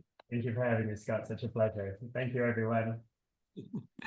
So, it's funny. I had arranged, I periodically come up to Nevada City because I have many friends here and clients. And so I'd planned to come up this weekend because my good buddy Jonathan wanted me to dog sit for him, which I love to do. And he got home this afternoon and he said, what's your show on tonight? I said, oh, it's all about joy. And I got about that far and I realized this is the guy who wrote the book on joy. Jonathan Robinson, who you're going to meet in just a moment, is the best-selling author of about 14 or 15 books now, including The Technology of Joy, a very popular book where he provided 101 apps, gadgets, tools, and supplements for feeling more delight in your life. And I realized, oh my God, I'm in his home. I didn't even think to invite Jonathan to be on the show to talk about this. I asked him if he'd be willing to jump in, and the wonderful gentleman and good friend that he is, he agreed. And so with no further ado, coming all the way from the room next door is my good buddy, Jonathan Robinson. Always good to have you or see you, Scott. And I'm glad we make this happen. I hope to give some of my best tips for finding joy. And as you know, I'm kind of into methods. So you may have noticed there's not a lot of people dancing in the streets or a lot of joy going on. So you have to help people get to a place of joy. And we need little things. So I call them the 4 Ps: play, pets, props, and remembering joys from your past. So let me go into that because there's really a science to joy. And of course, we're never taught that. So play is pretty simple. Everybody likes to play. Play brings joy. But a lot of people don't ever play. They compete. So they don't play tennis. They compete at tennis. And that's a very different thing. So ways that you can turn what used to be competition into play is to handicap yourself, like play with your opposite hand, or play with one hand tied behind your back. Or a lot of times when I present at workshops about singing or other things, I say you can only sing in your worst singing voice possible. And people have a lot more fun doing that. Everybody's trying to sound good. What if you're trying to sound the worst? There's cash prizes if you can sing so bad that dogs start screaming out of the room. That's a lot more fun, a lot more joy. So we got to find new ways to play. And play usually happens not from being good at something, but from being willing to be outrageous at something. So don't play tennis, find kids to play with, find pets to play with, which is the second P is pets. I have 2 dogs, and they only have one game that they know, which is whose mouth is on top. And they play this game hours every day for the last 8 years. So we don't need a lot of games. We don't need a lot of ways to play with our kids. I have a game I play with my dogs, which is chase. And it's not even, I don't even know what the rules of this game are, but it's kind of like whoever chases who, that's the game. So that you don't have to have complicated games. And I love my games of chase with my dogs. And I love watching them play. You know, when we watch our pets play, you get that sympathetic joy, which is a Buddhist term for tapping into the joy of other people. You know, and that's a great way to feel a lot more joy, is if you can tap into the joys of your pets or of kids. That's free joy. You don't even have to do anything. So there's pour singing, there's playing with your pets. But one of my specialties, I think, is props. You know, for a lot of things, we buy stuff, but we don't necessarily buy stuff for joy. And a lot of joy comes from our interactions with people. And most people are like, yeah, you know, I need to do the shopping list. I need to do this, and life's a bitch and all that. So you need some ways to instigate joy. So I have a bunch of hats. You know, you wear one of these down the street and people comment, or if they don't comment, they're trying not to comment, which is pretty funny. So there's this hat, there's my wizard hat. You know, once again, you give people permission, which is part of another P in joy, is that you give people permission to have fun with you. And I have a bunch of other props here. Here's one of my favorites. This have you seen these head tinglers? These feel surprisingly good, especially when you do them with other people. When you do them to other people, they don't feel quite as good when you do them to yourself, which is really lucky, because if they felt as good when you do it to other people as you do it to yourself, all society would collapse, because we would just do this 24 hours a day and we wouldn't do anything. But I bought like several hundreds of these. You can buy them for about $1.70 on Amazon. They're usually called head tinglers or something like that. I bought several hundred, I'd give them away. You know, if you want to instigate joy, give free stuff to people, especially, you know, give them a head tingle like this, and then say that they can have it. They'll think you're Mother Teresa. You know, you spent $1.50, you've given them joy, you've given them a free gift, they can't believe it, and you've passed on a little good joy into the world. So little things like this can be fun. The other thing, many years ago, I started to do magic tricks. And I'm going to teach you all a magic trick tonight. And it's so easy that you will be able to do it. Now, if you have any money next to you, please send it to me. No, I'm kidding. If you have any money, take out like $2. Here's a 20. Here's a one. And what you want to do, you can just see it's really simple. You fold the money in half like this, and then half like this. I have a little story, and here's another one. You do the same thing. Imagine this one represents us trying to find joy in this challenging world. And the 20 represents all the forces working against that. And you can see that this little one is trapped by all the forces of culture and conditioning that keep us trapped in just a kind of a monotonous existence. But the good news is, if you have the right method, you can make that go right through. I'm going to do that again. So you see, this one is really in there, just like we are often trapped by our conditioning. But if you know the right method, you can become free of that real easily. Now I'm going to show you how I do this. But realize it looked pretty impressive until I show you how you do this, okay?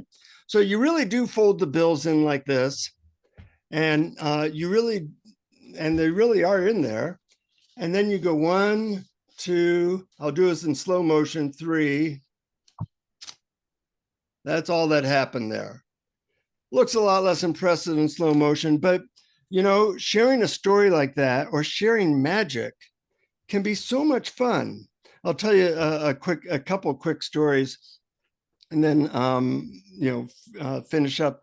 Many years ago, if you're going to tell a story, please tell your Dalai Lama story. Okay, I'll tell that story too. But many years ago, me and some friends wanted to go to Turkey, to the refugee camps to help the Syrian kids who had been orphaned and such. And so we were calling the agencies, and we said, you know, can we help out in the refugee camps? And they said, no, we kind of got what we need. And we said, well, we have a medical doctor we could bring. They said, no, we got the doctors. And I said, well, we have a psychologist. I'm a psychotherapist, or I used to be. And they said, no, we don't need that. And then out of desperation, we said, well, we have somebody who knows magic. And they said, you know somebody that knows magic? Can you teach these? We have like 20,000 kids here. Can you teach the kids magic? And so I went there and I was doing like 3 or 4 magic shows a day. And, you know, magic really brings people together and sparks joy. So having a couple magic tricks or a couple of props that you can share with other people is really, really fun and really a great way to spark joy. So you never know when you're going to use something like that. Another way to joy is wear something weird. This is a joy shirt for me, meaning it's not your normal shirt. And you're kind of giving people permission to make a comment on your shirt or make a comment on your hat. Or sometimes I actually wear this on my head. And, you know, people who know us go, oh, will you, you know, can you tingle my head or something like that? So those are fun things. But one way to tap into joy that's really simple is ask people, what's brought you one of your greatest joys in your life? And you just remind people that way. You don't have to lecture them. And, you know, people always think back to what was joyous for them, and it reminds them that they should do that again. That's a real simple way to help people. And part of what brings us happiness and joy is serving other people. So when you ask a question like that, that's really helpful. What Scott was referring to was many years ago, I interviewed the Dalai Lama, and I asked him, you know, I do a lot of couples therapy. I do a lot of guiding couples on the drug MDMA. And I work with a lot of couples, as Scott does, to help them overcome big obstacles. Well, I asked the Dalai Lama, what can I tell the couples I work with who are, you know, going through a lot of suffering? And, you know, what would help them to not get into fights? And he said, oh, if you wait a minute, I have a Tibetan talisman that I can give you that can help couples end all their conflict and arguing. And I was very excited, like, oh my God, this is going to be fantastic. So he actually had me close my eyes, and when he had a minute, he stepped out for a second, came back, and he said, in a moment, you'll see this talisman and you'll recognize that it can be very powerful for ending all arguments immediately. So I slowly opened my eyes, and the Dalai Lama was wearing one of these. And of course, I cracked up, and he said, it's almost impossible to continue an argument when your partner is wearing one of these. And you know what? I'm a marriage and family counselor from years back, and it works. You know, I've written books about how to save a marriage and such, but, you know, for 49 cents, you can't beat this. You know, so my wife and I, whenever we get too heavy about something, we just put this on and say, exactly who's right in this situation? You know, it's really hard to get into self-righteousness too when somebody's wearing one of these. So that's that Dalai Lama story. So, you know, invest in joy. I wrote a book called The Technology of Joy. It has lots of tips and things like that. But really, it takes intention. It takes stepping out. I was just with my friend, and she and I were in Reno, and we saw this thing that said axe throwing. Strangely enough, it was part of a bar. And I don't know if axe throwing and bars should go together, but they went together, and we stepped in just to see what it was like. And we didn't want to invest like $30 to throw axes. I'd never done that before. I mean, but the guy we connected with, and he gave us a whole lesson in axe throwing. And I got to throw an axe, and beginner's luck, my first axe went into the bullseye. I said, I better stop there because it doesn't get any better than this. And, just being spontaneous and connecting with people is such a simple way that we can experience more joy. If that doesn't work for you, have a puppy with you, and it'll melt people's hearts, and people will be joyous just by spending time with you and your puppy. Beautiful. Jonathan, tell people a little bit about Follow Your Happiness. I'm going to go to your website right now. Okay. Well, it's interesting. Many years ago, I was brought up in a very violent family. And so I had my midlife crisis around age 12. So I got into learning about happiness and what made people happy. And so about 20 years ago, I wanted to do a website about happiness. And there's websites on everything. So I figured I'd never be able to get a website that had anything to do about happiness. But the words finding happiness were available. So the thing that everybody's trying to do in their whole life, nobody ever thought of doing a website called Finding Happiness, which shows you about the shape that most people are in and where our society's doing. But so I got the website findinghappiness.com. It has all my books and such there. And that looks like me. And my latest book, Happiness, Ecstasy, I'm big on one way to have joy is, of course, through the responsible use of various sacred medicines, whether it be mushrooms or ecstasy. I help people with the drug MDMA. I also have the website ecstasyasmedicine.com. And, everybody has their unique path to joy, and you just want to invest in it. And you want to attract other people who are joyous, because us joyous people interested in that, they got to stick together. Beautiful. Well, that's one of the reasons why we're friends. And, I did learn something just now. I thought I was the only person you gave the head tingler to. You and 400 other people, but you're still special to me, Scott. So I think of you, but now I'm, I have to remember you're polyamorous. Hey, again, you can find a lot of wonderful things at findinghappiness.com, his website. And it's really, really fun. All the different books he's written. He also wrote a great book on enlightenment, which is you'll find there. So go to the website and get all things Jonathan Robinson.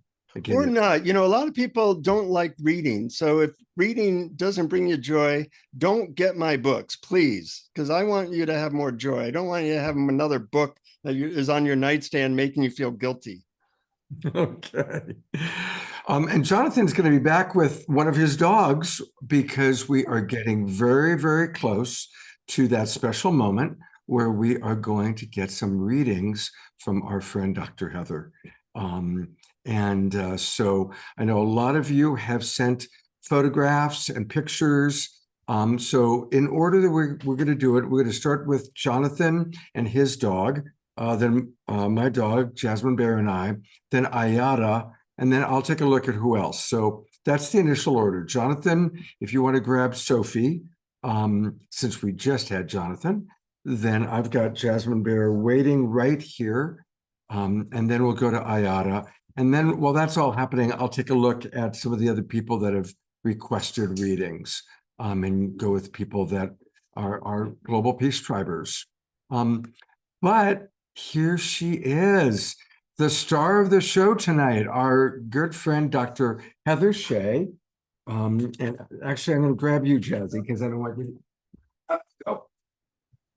We'll see if Jonathan gets Jasmine. Well, maybe we'll start with Jasmine Bear, I guess, because you got to find Sophie? Oh. I didn't even realize that Sophie was right under me in the table. Well, you get they're both right here.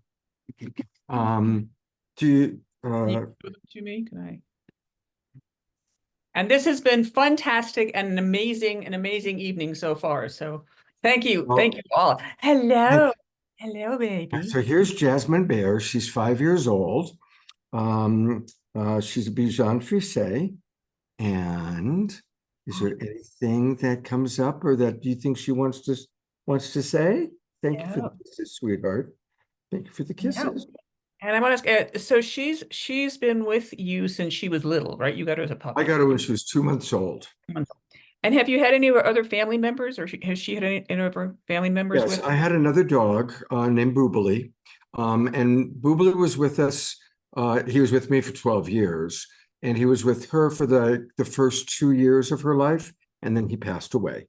Okay, great. Yeah, she was mentioning that. She was mentioning that there was somebody else that she was missing. A while ago. She also mentioned that there were some people, and we're not going to do mediumship tonight, though we can do mediumship at another time, both for animals and for people. But she said that was important to her, because I was talking to her a little bit before the show, because she was just so excited she wanted to come in.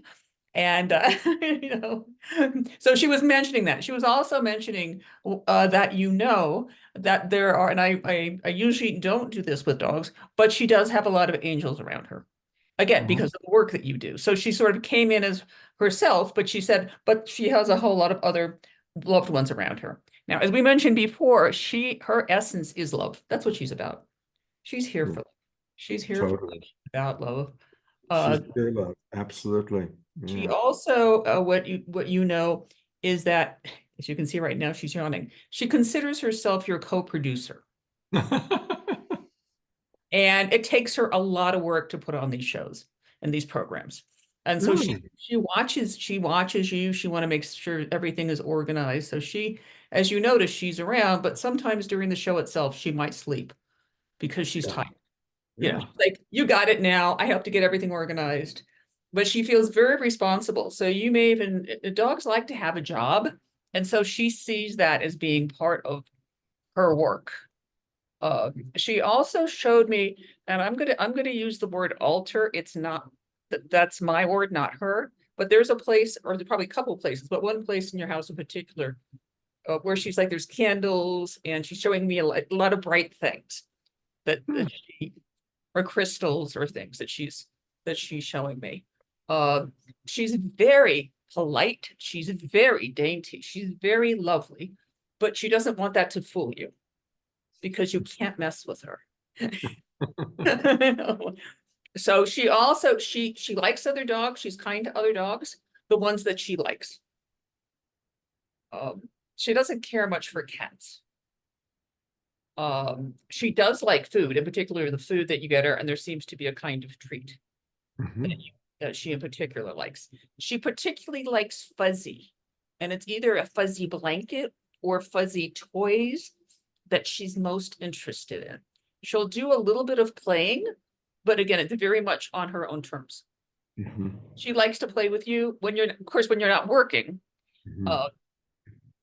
And she mostly likes her bed, and she likes your bed, and pretty much any place is her bed. So she's very good about that. She's mostly indoors, but she likes to go outside when she can and run around. And again, be responsible for the whole planet. Not particularly fond of cold weather. And she also really likes her paws, that her paws are particularly gorgeous, and she wants us to know that. She's not always fond of grooming, though she doesn't mind it. It's not her favorite, though she likes to look gorgeous. Any particular question you have for her? No, I think that's good. I know there's so many other people that want to come on, so I don't want to take up too much time. So that was a great start. And I'm going to bring up Jonathan Robinson and his wonderful little Sophie. Here's my precious girl. Hi, Sophie. Oh my goodness. Oh yes. She's 13. She's a mini golden, and she has a non genetic brother named Bailey, who's 8. All right. Well, you're right. She is your girl. She wants everybody to know that, which they do. She is also the queen of the household. That Absolutely. She is, and Bailey knows that, and your wife knows that as well, by the way. That she's in control. Yeah. Her role is really to be about sweetness and grace. She makes sense. Her role in the household is to bring you joy. She is your joy master. She is so sweet that you can't, as you were saying before, if you want to play or you want joy, you pick up a dog. She has volunteered herself to be that dog to bring you joy. She can be a bit of a revel rouser too. She kind of goes like, I'm cool, I'm beautiful, but she's probably the instigator. You know, when you're saying the mouths on top of each other and they're running around, that she's probably the instigator with Bailey. They get along very well, although sometimes she finds him annoying. She also loves to sleep. She seems to love, and I'm getting she's watching television, but it may also be watching Zoom with you. Does she like hanging out in your office? So this is Nemo. Nemo like help. No. Well, she likes to be next to me as much as possible during the day. Yeah. So I get the feeling that she's with you and you're watching something, and that could be, working on the screen and all. She doesn't see herself working with you like an office associate as much as she sees herself as your muse. I wrote a book called Conversations with Dog about a talking dog that teaches her owner about love. So I guess she is my muse. She is your muse. That's who she is. And, yeah. She's requested royalties for that, and I refuse. So, I think she should I think she probably gets them in terms of love and treats. Yeah, she does. And is it fair to say, and I don't want to go into too much on we can do it another time. She hasn't been feeling well recently, but right now she's doing okay. There's some tightness in her. Will that make sense? She's 13. She has a little bit of a weak heart murmur, and we're concerned about that. Yeah, so I'd be happy to do more privately with you around that, because I also do work around animals and healing.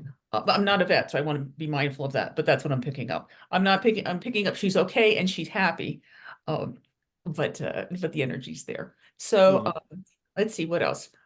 She also likes it when you read and also writing. She sees herself as a very intelligent dog. In addition to be beautiful and sensitive, she's really sees herself as having, an intellect to her. Why she can be your muse. It's like, you can love me because I'm beautiful in here, but I'm really smart too. Yeah. Any other questions about her? Because I know there's other. Just if there's anything we can do for her medically, but we can have a private session about that. Let's do that. Yeah, I'd be happy to. And there's nothing right now that I'd say to worry about. I just think it's a different conversation than in a mass group. But look at her. Look at her. This is when everybody on the Zoom call goes, ah. Thank you. And thank you for bringing joy. Thank you. I'm working on a sermon for an upcoming Unity church locally. And the topic is joy. And today I'm going around going, I need to find some resources for joy. I'm going to get a lot of noses or those little squishy things. So absolutely. Thank you for bringing joy. Take care. Thank you for joining us tonight. It was a pleasure. All right. So I'm going to bring up Terry Russo next, and then we'll hear, because she's all ready to go. Here's Terry. Hi, Terry. Hi. How are you? Good. This is my baby Pipsqueak. That's Pipsqueak. I don't know if you could see her. I can. Hi, Pipsqueak. Pipsqueak was getting some time there on the chat room with people going, "Oh, so cute! Her outfit's so cute." Can we bring up the photo of Pipsqueak? I'm happy to look at yours. Can you put the camera back down, Pipsqueak, so I can talk to her? Sure, here she is. And I love that Pipsqueak is he's a he, right? Pipsqueak's a he. She. I just want to make sure. She. I know. Unusual. Okay. Emma and Nemo, who's been walking in front of the screen, is also a tuxedo. So I love tuxedos. Aww. I love tuxedos. Okay. All right. So, and how old is Pipsqueak? I think she's like 8 months now. Oh, okay. She's a baby. All right. Yes. Okay. First thing she says is, "I love mommy. I love mommy. I love mommy." So we're going to have a very interesting conversation. She loves you. Yeah. I love her too. And right. And that's the other section. She said, "And mommy loves me too." Where did she come from? She said she found you. Where did she come from? Well, a patient of mine and her mother, they know I love animals. They always bring animals to their sessions. And they're like, "Oh, there's a litter of kittens in a barn in Vermont. A friend of mine owns the house and he's a paraplegic veteran. He can't take care of them." So she rescued all of them. And she's like, "I figured you'd want one because your last baby died like over a year ago." I'm like, "Yes." So she brought the whole litter to my office and I picked her. My husband and I, we picked her out of the whole litter and they all got great homes. That's great. Yeah, she was saying that there was something special about the way that you got her, and she also is saying that she picked you, and energetically that they sometimes go. She did. Yeah, smart. She's smart. She is. She is. I'm gonna say her essence. You've already figured this out. Is mischief. She yeah. You know, she can do the I'm love and I'm cute, but she's coming straight forward with, not trouble. There's not trouble, but she just keeps you entertained, Yeah. and you'll be like looking, wait, where's Pipsqueak? She was just here. Where did she go? And all of a sudden you'll look around like there, there she is in the bookshelf, or there she is on top of the bookshelf, or there she is somewhere else. So that's that. And that's what, we're using the theme of joy and play. You have a fur package of joy and play is really what she is about and what she wants to be. She really likes playing, but particularly if you're attached to what she's playing with. So you can give her a toy mouse and she'll be like, that's fine. But if it's like a feather or something on a stick, yeah. So she's saying, that's what she likes, Mom. Will you play with her, please? She also likes food, and she likes more food, and she likes more food, and she likes treats. And she likes, and you also give her different kinds of treats. And sometimes you may even move over to like human treats in addition to kitty treats. And she says she likes those too. So we can keep going, but I know we have a couple other people. So Pipsqueak is adorable. And yes, you are made for each other. And she's very spoiled. We call her Bad Bunny sometimes because she hops and she does some bad things, but she's mostly good. Bad Bunny's done okay for himself too. So well, thank you. That's her mischief side. Yeah, that's who she is. Thank you. It was, and I love her outfit. It's quite stunning. It's very appropriate. Right, Bad Bunny. She's a rock star. What can I say? Thank you. Thank you. Dr. Heather, our next person is one of our regulars also, just like everybody so far you've seen. This is Adora, and we love Adora. She always is dancing to Omashar's music. And so she and her beloved pet are next. Great. Hi, Adora. And who do we have here tonight? Adora, you need to unmute. Oh, sorry. Thank you. I have Gracie and Cindy. Gracie and Cindy. Okay. Their pictures in the chat. All right. And Scott, can we show them? Oh gosh. Can you put them back up again? Well, okay, here we go. Here's Adora. So I can do that. I saw many of these as I was going through. Oh, adorable. That's Cindy. That's Cindy. Okay. That's Cindy. Okay. And Grace is, I just posted them again. Okay. We can start with Cindy and then we'll go to Gracie if you want, if that's easier. Okay, let's do that. And I've got Gracie pulled up to show next. Okay. Well, I'm the trustee of a house, and the purpose of the trust is to care for the owner's cats. Cindy's the only surviving of the original cats that were alive when the owner passed. And Gracie is, I believe, a reincarnated cat. So the trust, the owner passed away right before he set up a bank account for us. So we've been struggling for he passed away in 2011, and I became the trustee when the trustee before me passed. So I was just kind of thrust to this position, doing the best I can, but now we're broke, and I don't know what to do for Gracie, if I should try to continue to keep it together for her. Did she come back? I had this idea, like talking about joy. So the joy would be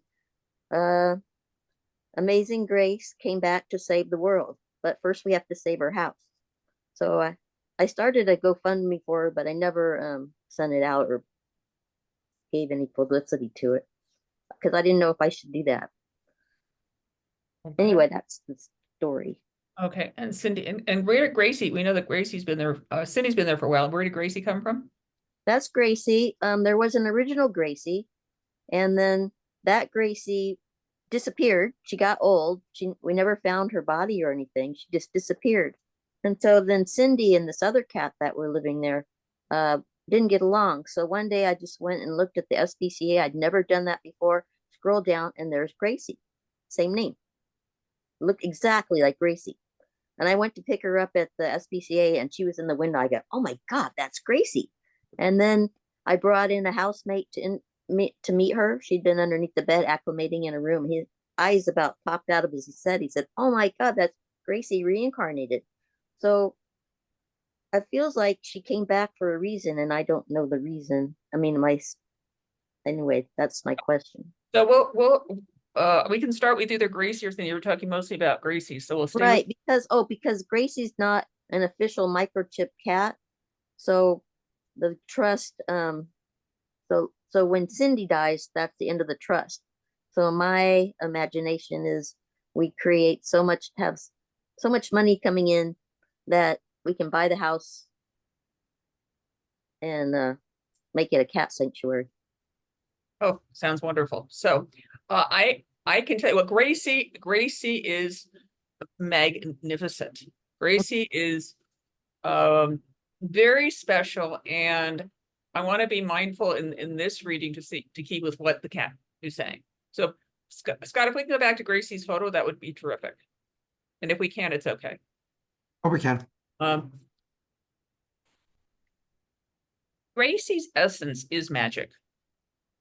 She really is about magic and being magical. And that's what she thinks. Even if you can see in this photo how, and I'm going to use the word aura, because this crowd will understand aura, of course, of how is connected. She has a sadness because she loves you very much, and she loves Cindy also, and she loves the house, and she wants it to work. So just know she's doing everything in her kind of kitty power or purr to support you. So she's saying, anything you want to do, she will assist you, taking pictures or whatever else that is. She's sad.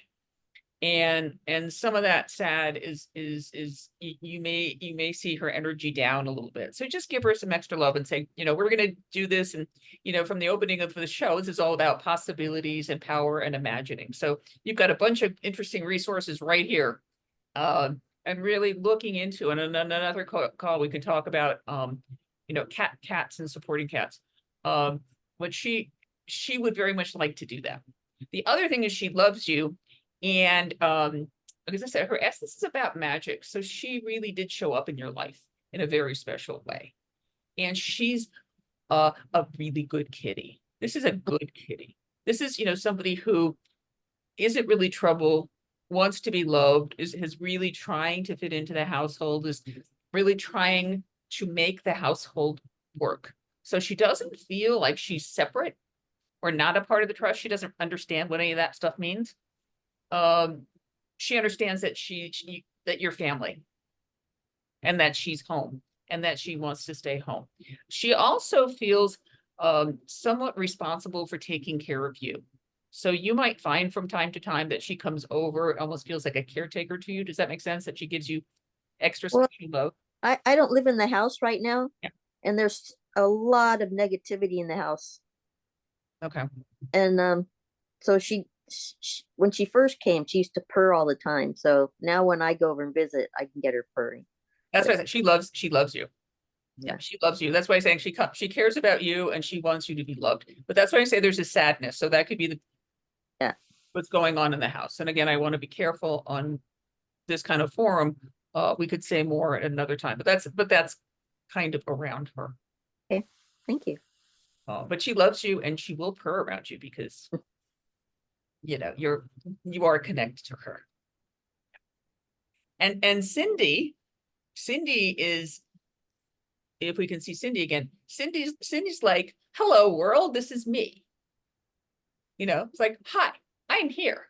You know, I'm about spunk and here we go, joy and play. She is. Cindy is so cute. I mean, she's one of the reason I continue to agree to be trustee, even though it's not easy.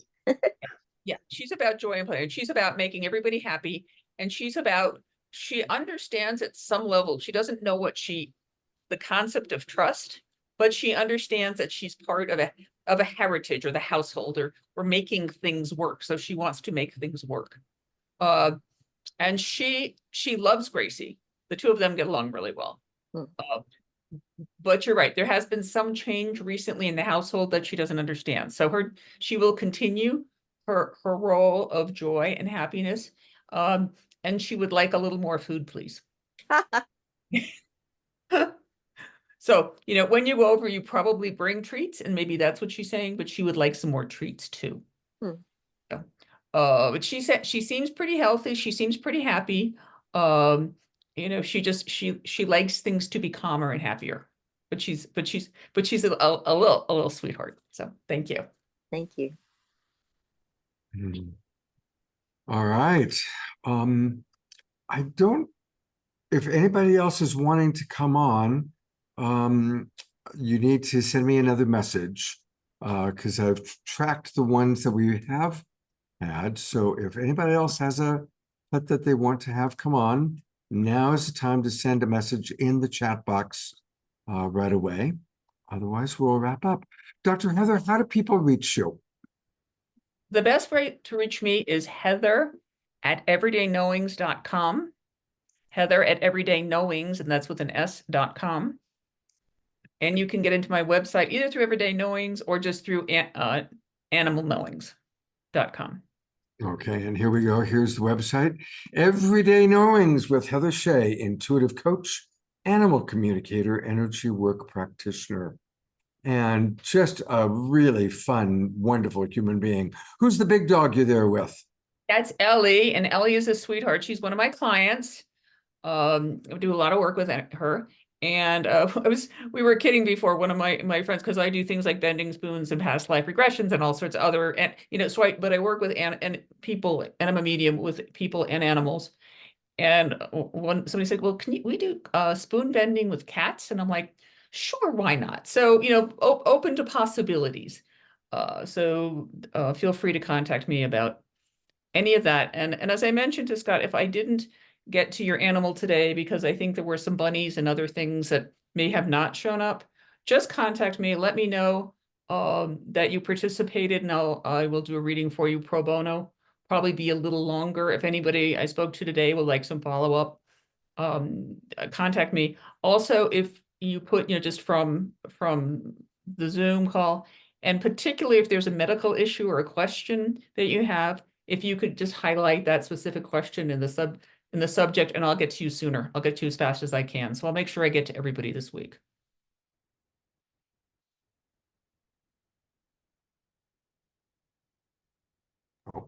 That is really sweet of you. And I'm putting your website in to our chat box right now. I think Sylvia wanted I'm wondering if Sylvia, okay, Sylvia does have a question. So I'm going to bring Sylvia up. Great. And she has a photo of a cat that is ready to be shown. Let me just find Sylvia. Where are you? There she is. And as we're doing this, I work with horses, peacocks, cats, dogs, squirrels, pretty much anything you can imagine. So if you have another animal, hello, baby. And who's this? This is Lily. I call her Lily the ring-tailed lemur cat. That's right. Hi, Lily. And how old is Lily? She's about 18 months. I came to the household where she lives about a month after she did, probably. Great. Hi, Lily. Oh, she's beautiful. Hi, Lily. Lily's going, why am I on camera, Mom? Actually, when she hops up into my lap and I'm at Zoom, I lift her up. Yeah. There she goes. Habitually, but this time, oh my God, the focus is on her. So There's a lot of people and they're looking at me. So no, but she's adorable. So here's a picture if that's easier for you. There's a picture. All right. So her essence is, I'm going to use the word, what would she call herself? Sweet, soft, and sweetness. So she wants to be sweet. She wants to be loved. Her essence is really to be around and just to bring not just joy, but make things easier and make you feel better when you see her. She just opens up your heart when you see her. And that's what she's really about. And she's really very thoughtful. She likes to think about things and sort of watch. So she's not like trying to control everything as much as she wants to be a reverberator, or this, a reverberator, if you will, of happiness and calm in the household. So if things are getting noisy, she's going to want to kind of calm them down, or maybe as you're saying, if you're on a Zoom call and she thinks you or the person you're talking to might need a little bit of fur in their life, she's going to join you.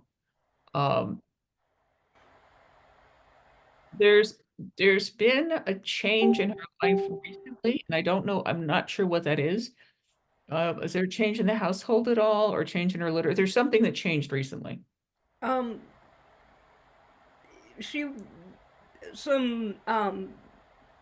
wet cat food was donated to her, and so she's trying to figure out which of that cat food she wants and which of it she doesn't. Yeah, she's kind of confused right now. And she's okay with it, but she's not sure. You may want to help her with it in terms of, this kind is okay. And if it's been donated, is it a kind you can get again? Or is it a kind that maybe you mix some of them together? I So mostly open them and put water in them, and she licks the water and leaves some of the cat food. and she'll come back when they're very temperamental and picky. Some cats will just go like, I'll eat anything. My Nemo is very particular on, does he like his turkey or his chicken? So we've gone through a lot of varieties. So, I'd say just work with her. She's happy. She's doing fine. She's trying to figure it out too. So, but she's very happy because she's eating and she's really doing quite well. So That's good to know. One other question is that evidence of mice were recently discovered in the household, and she mostly stays in this room with me. Yeah. And so I'm trying to figure out if there's a way to encourage her to go after the mice. It's not been something she's done in her 18 months of life that I'm aware of. Is she? But she's in your room, but she can go out. She can go to the other locations. Is that right? She's able to. She's reluctant to. Partly there's a young pit bull mix. That's Um, yeah. That's what she was saying. That there's a dog in the house. Yes, Oh, and the dog is very friendly and is enthusiastic, and Lily doesn't always want to deal with the enthusiasm. yeah. She would be happy to go after the mice. She doesn't want to. The dog is she doesn't feel that the dog will harm her. She just doesn't like his enthusiasm. It's just too much energy for Yeah, her. Ruby is a vibrating package of Yeah, and where she yeah. where she is about being sweet and calm, the energy is just too much. So that's she's not going to go. That's what's getting in the way. I think instinctively she would go, oh yeah, a mouse, so that would be fun, because she's got that in her, but she doesn't. She's mindful of the dog, understandably. Yeah, yeah. The dog is like close to 40 pounds, and Lily is maybe max 10. So, but it's nice that she's not afraid. But they're better off separate, at least for now. So thank you very much. Much appreciation. My pleasure. Thank you. She's lovely. Okay, we have one last person. This will be our last one for the night, and this is Heidi. And I'm bringing Heidi up, and she has quite a few dogs. She has 9 dogs. I'm going to bring a picture of the 9 dogs up for you. Hang on, let me get rid of this one. Here we go. And Heidi, you're on, and here are your dogs. Oh, Heidi, they're gorgeous. And Heidi, what I'm going to suggest is that you do contact me so we can go through each of them, since we don't have time for that tonight. Is there one in particular you would like me to speak with tonight? Oh, it's so hard to choose. Yes, the big one. The big one. Yeah. Okay. And her name is? Nani. Nani. And Nani is how old? She's 4. All right. So Nani is great. So, first of all, we are family. So I'm getting this actually so I'm sort of getting this, doggy chorus of we are family. So congratulations to you, Mom, because they all get along really well. So getting that from her. And she's going, I am the big one. She's probably heard you say, oh, Nani, she's the big one. So part of her knowing is that she's the big one. She likes being the big one. She feels a responsibility about that, but she's really afraid of stepping on the little ones, because she does sometimes. Sometimes by accident, she'll step on one, she'll sit on one, she'll bump into one, and she's just kind of not just the big one, but she's the really big one compared to the rest of them. So she's very much aware of that, and being aware of that, because she's so big, she also is very gentle. She's like the gentle giant of the family. And she also is like, though she's not their mother, obviously, she feels like the mother and responsible. She's almost like, she's not a herder, but if she could be a herder, she would, she watches out for all of them. Some of them, okay, she's almost going through, and it would be a longer conversation. She's almost going through them one by one, like a mother would with her children, about how this one behaves, how that one behaves, how this one behaves. So it's really very cute. She says that you feed them all very well, but some of them are greedier than the others. So yes, she is. Which she's probably one of them. So that there's sometimes, a little, but they're all fed. There's just kind of a variation on who eats the most, or who can. They all play, but again, she gets concerned about her size. So sometimes she won't play as much because she's a little bit afraid. So sometimes she's much more of a watcher. She also, I'm going to use the word, this is her word, she likes to dance. And what I mean by that, does that make sense? She when she moves, sometimes she'll like kind of have a spinning thing going on, and sort of an energetics to her. So where she doesn't want to be just, she's not just the big one and clumpy. She's like very energetic and likes to play and run around in circles.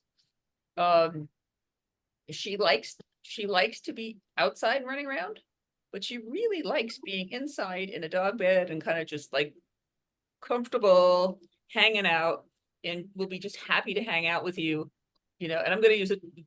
It's not really read a book, but she'll cuddle with you. She'll like, you know, hang out with you and the entire family. So, any questions specifically about her? Yeah, she has a breathing problem. She's had it for a couple of years now, and I have tried everything and I can't figure out what it is. I don't know how to treat it. Okay, contact me offline or by email, and let's talk about it, because it's I can feel it in here, and we can figure out what it is, if it's medically, if it's allergy, or you know what, you know, we can take a look at energetically what's going on there. But I'd like to do it not a Zoom. Okay. Yeah, Thank you because so much.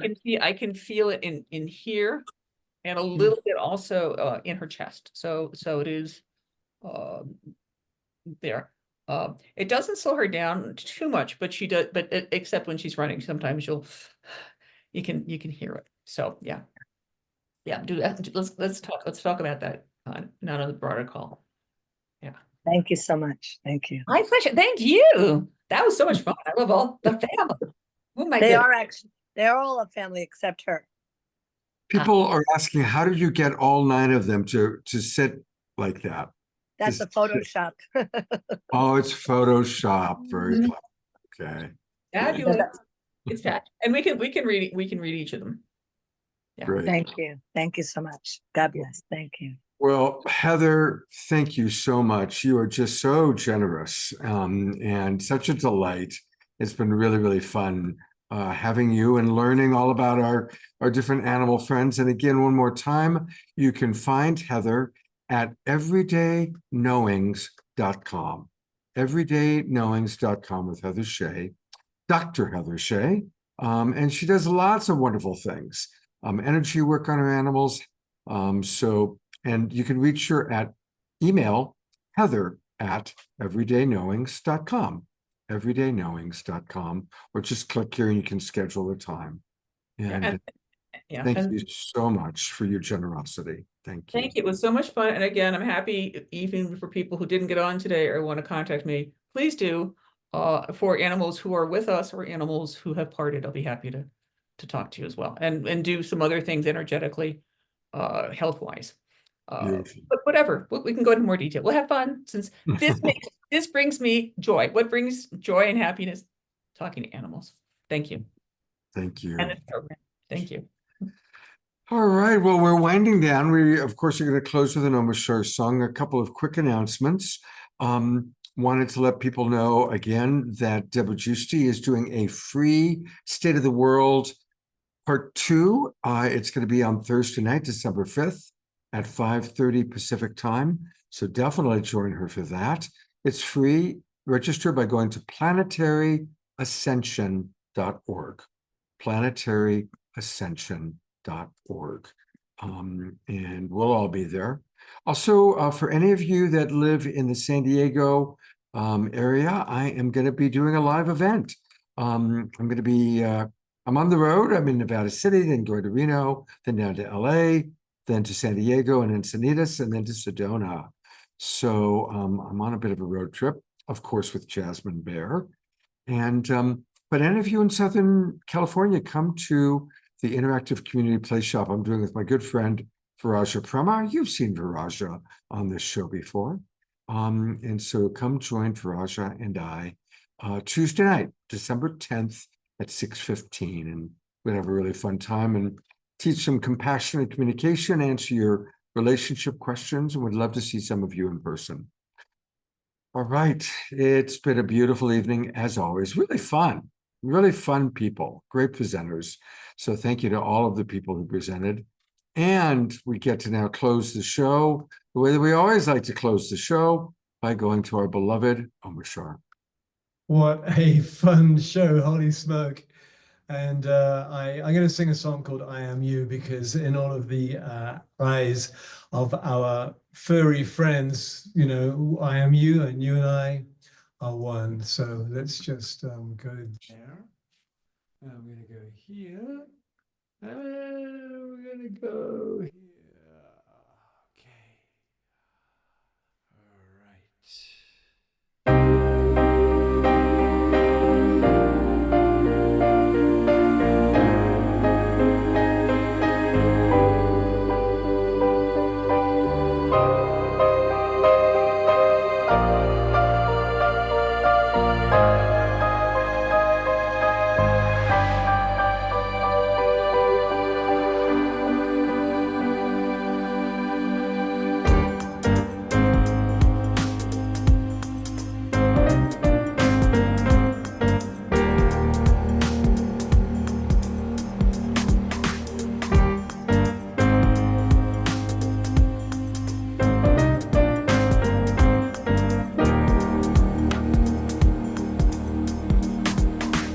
I am you,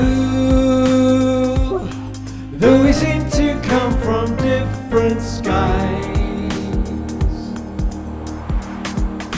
And what is true is the love that shines right through your eyes. Yes, we are here and now, and it's time to leave the past behind. So take me by the hand, let us walk across this sacred land. 2, 3, 4. I am you, though we seem to come from different skies. And what is true, it's a love that shines right through your eyes. I'll sail away with you across the universe. We'll fly on eagle's wings, and you know we'll cry with gratitude.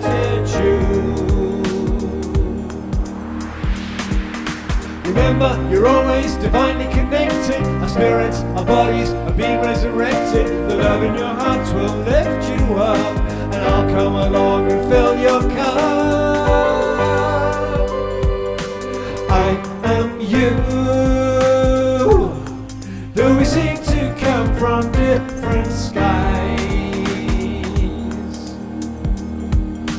And what is true is a love that shines right through your eyes. 1,000 sunny days describes the joy I feel. I'd walk 1,000,000 miles, 'cause you know we'll see the truth revealed. Remember, you're always divinely connected. Our spirits, our bodies are being resurrected. The love in your hearts will lift you up, and I'll come along and fill your cup.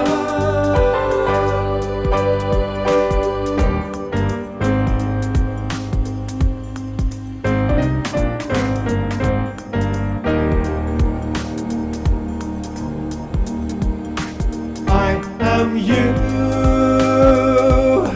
though we seem to come from different skies. What is true is the love that shines right through your eyes. 2, 3, 4.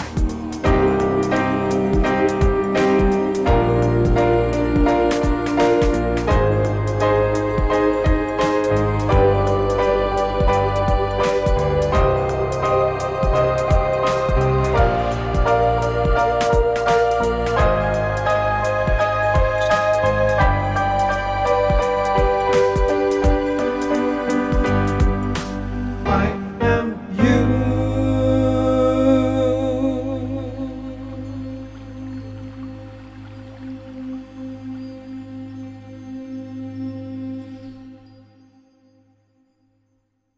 Thank you, thank you, thank you, Omashar, and thank you everybody for dancing and moving and grooving to the music.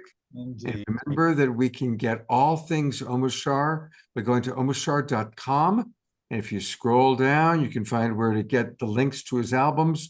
We want to go to Bandcamp. Bandcamp is the most generous in giving some money to our beloved. And so let's support him and support our own well-being by listening to Omashar music all week long. That's a really good way to live life and bring joy. Thank you. It's all Thank about you. joy, right? Thank you, Scott. And after tonight, I don't feel rough anymore. I'm going to bring up a couple of our presenters are still with us. Thank you, Heather, for joining us tonight and doing all those wonderful, wonderful readings. And my good buddy from Jamaica, Angel B. Thank you. And thank you to Jonathan Robinson, Rissa Vibes, and Zenka Caro for joining us. And Dr. Laura just reminded us that the new moon is in about 2 hours. So this is a good time to set intentions and maximum grace for all of our wishes to come true. I will look forward to seeing you next week. Both of our shows next week are going to have people that are very involved in the whole UFO thing. So that's what we're going to be doing next week. And I will look forward to seeing you on Wednesday night. Remember to make any moment sacred by choosing to see the divine in all. Much love to all of you. See you soon and good night.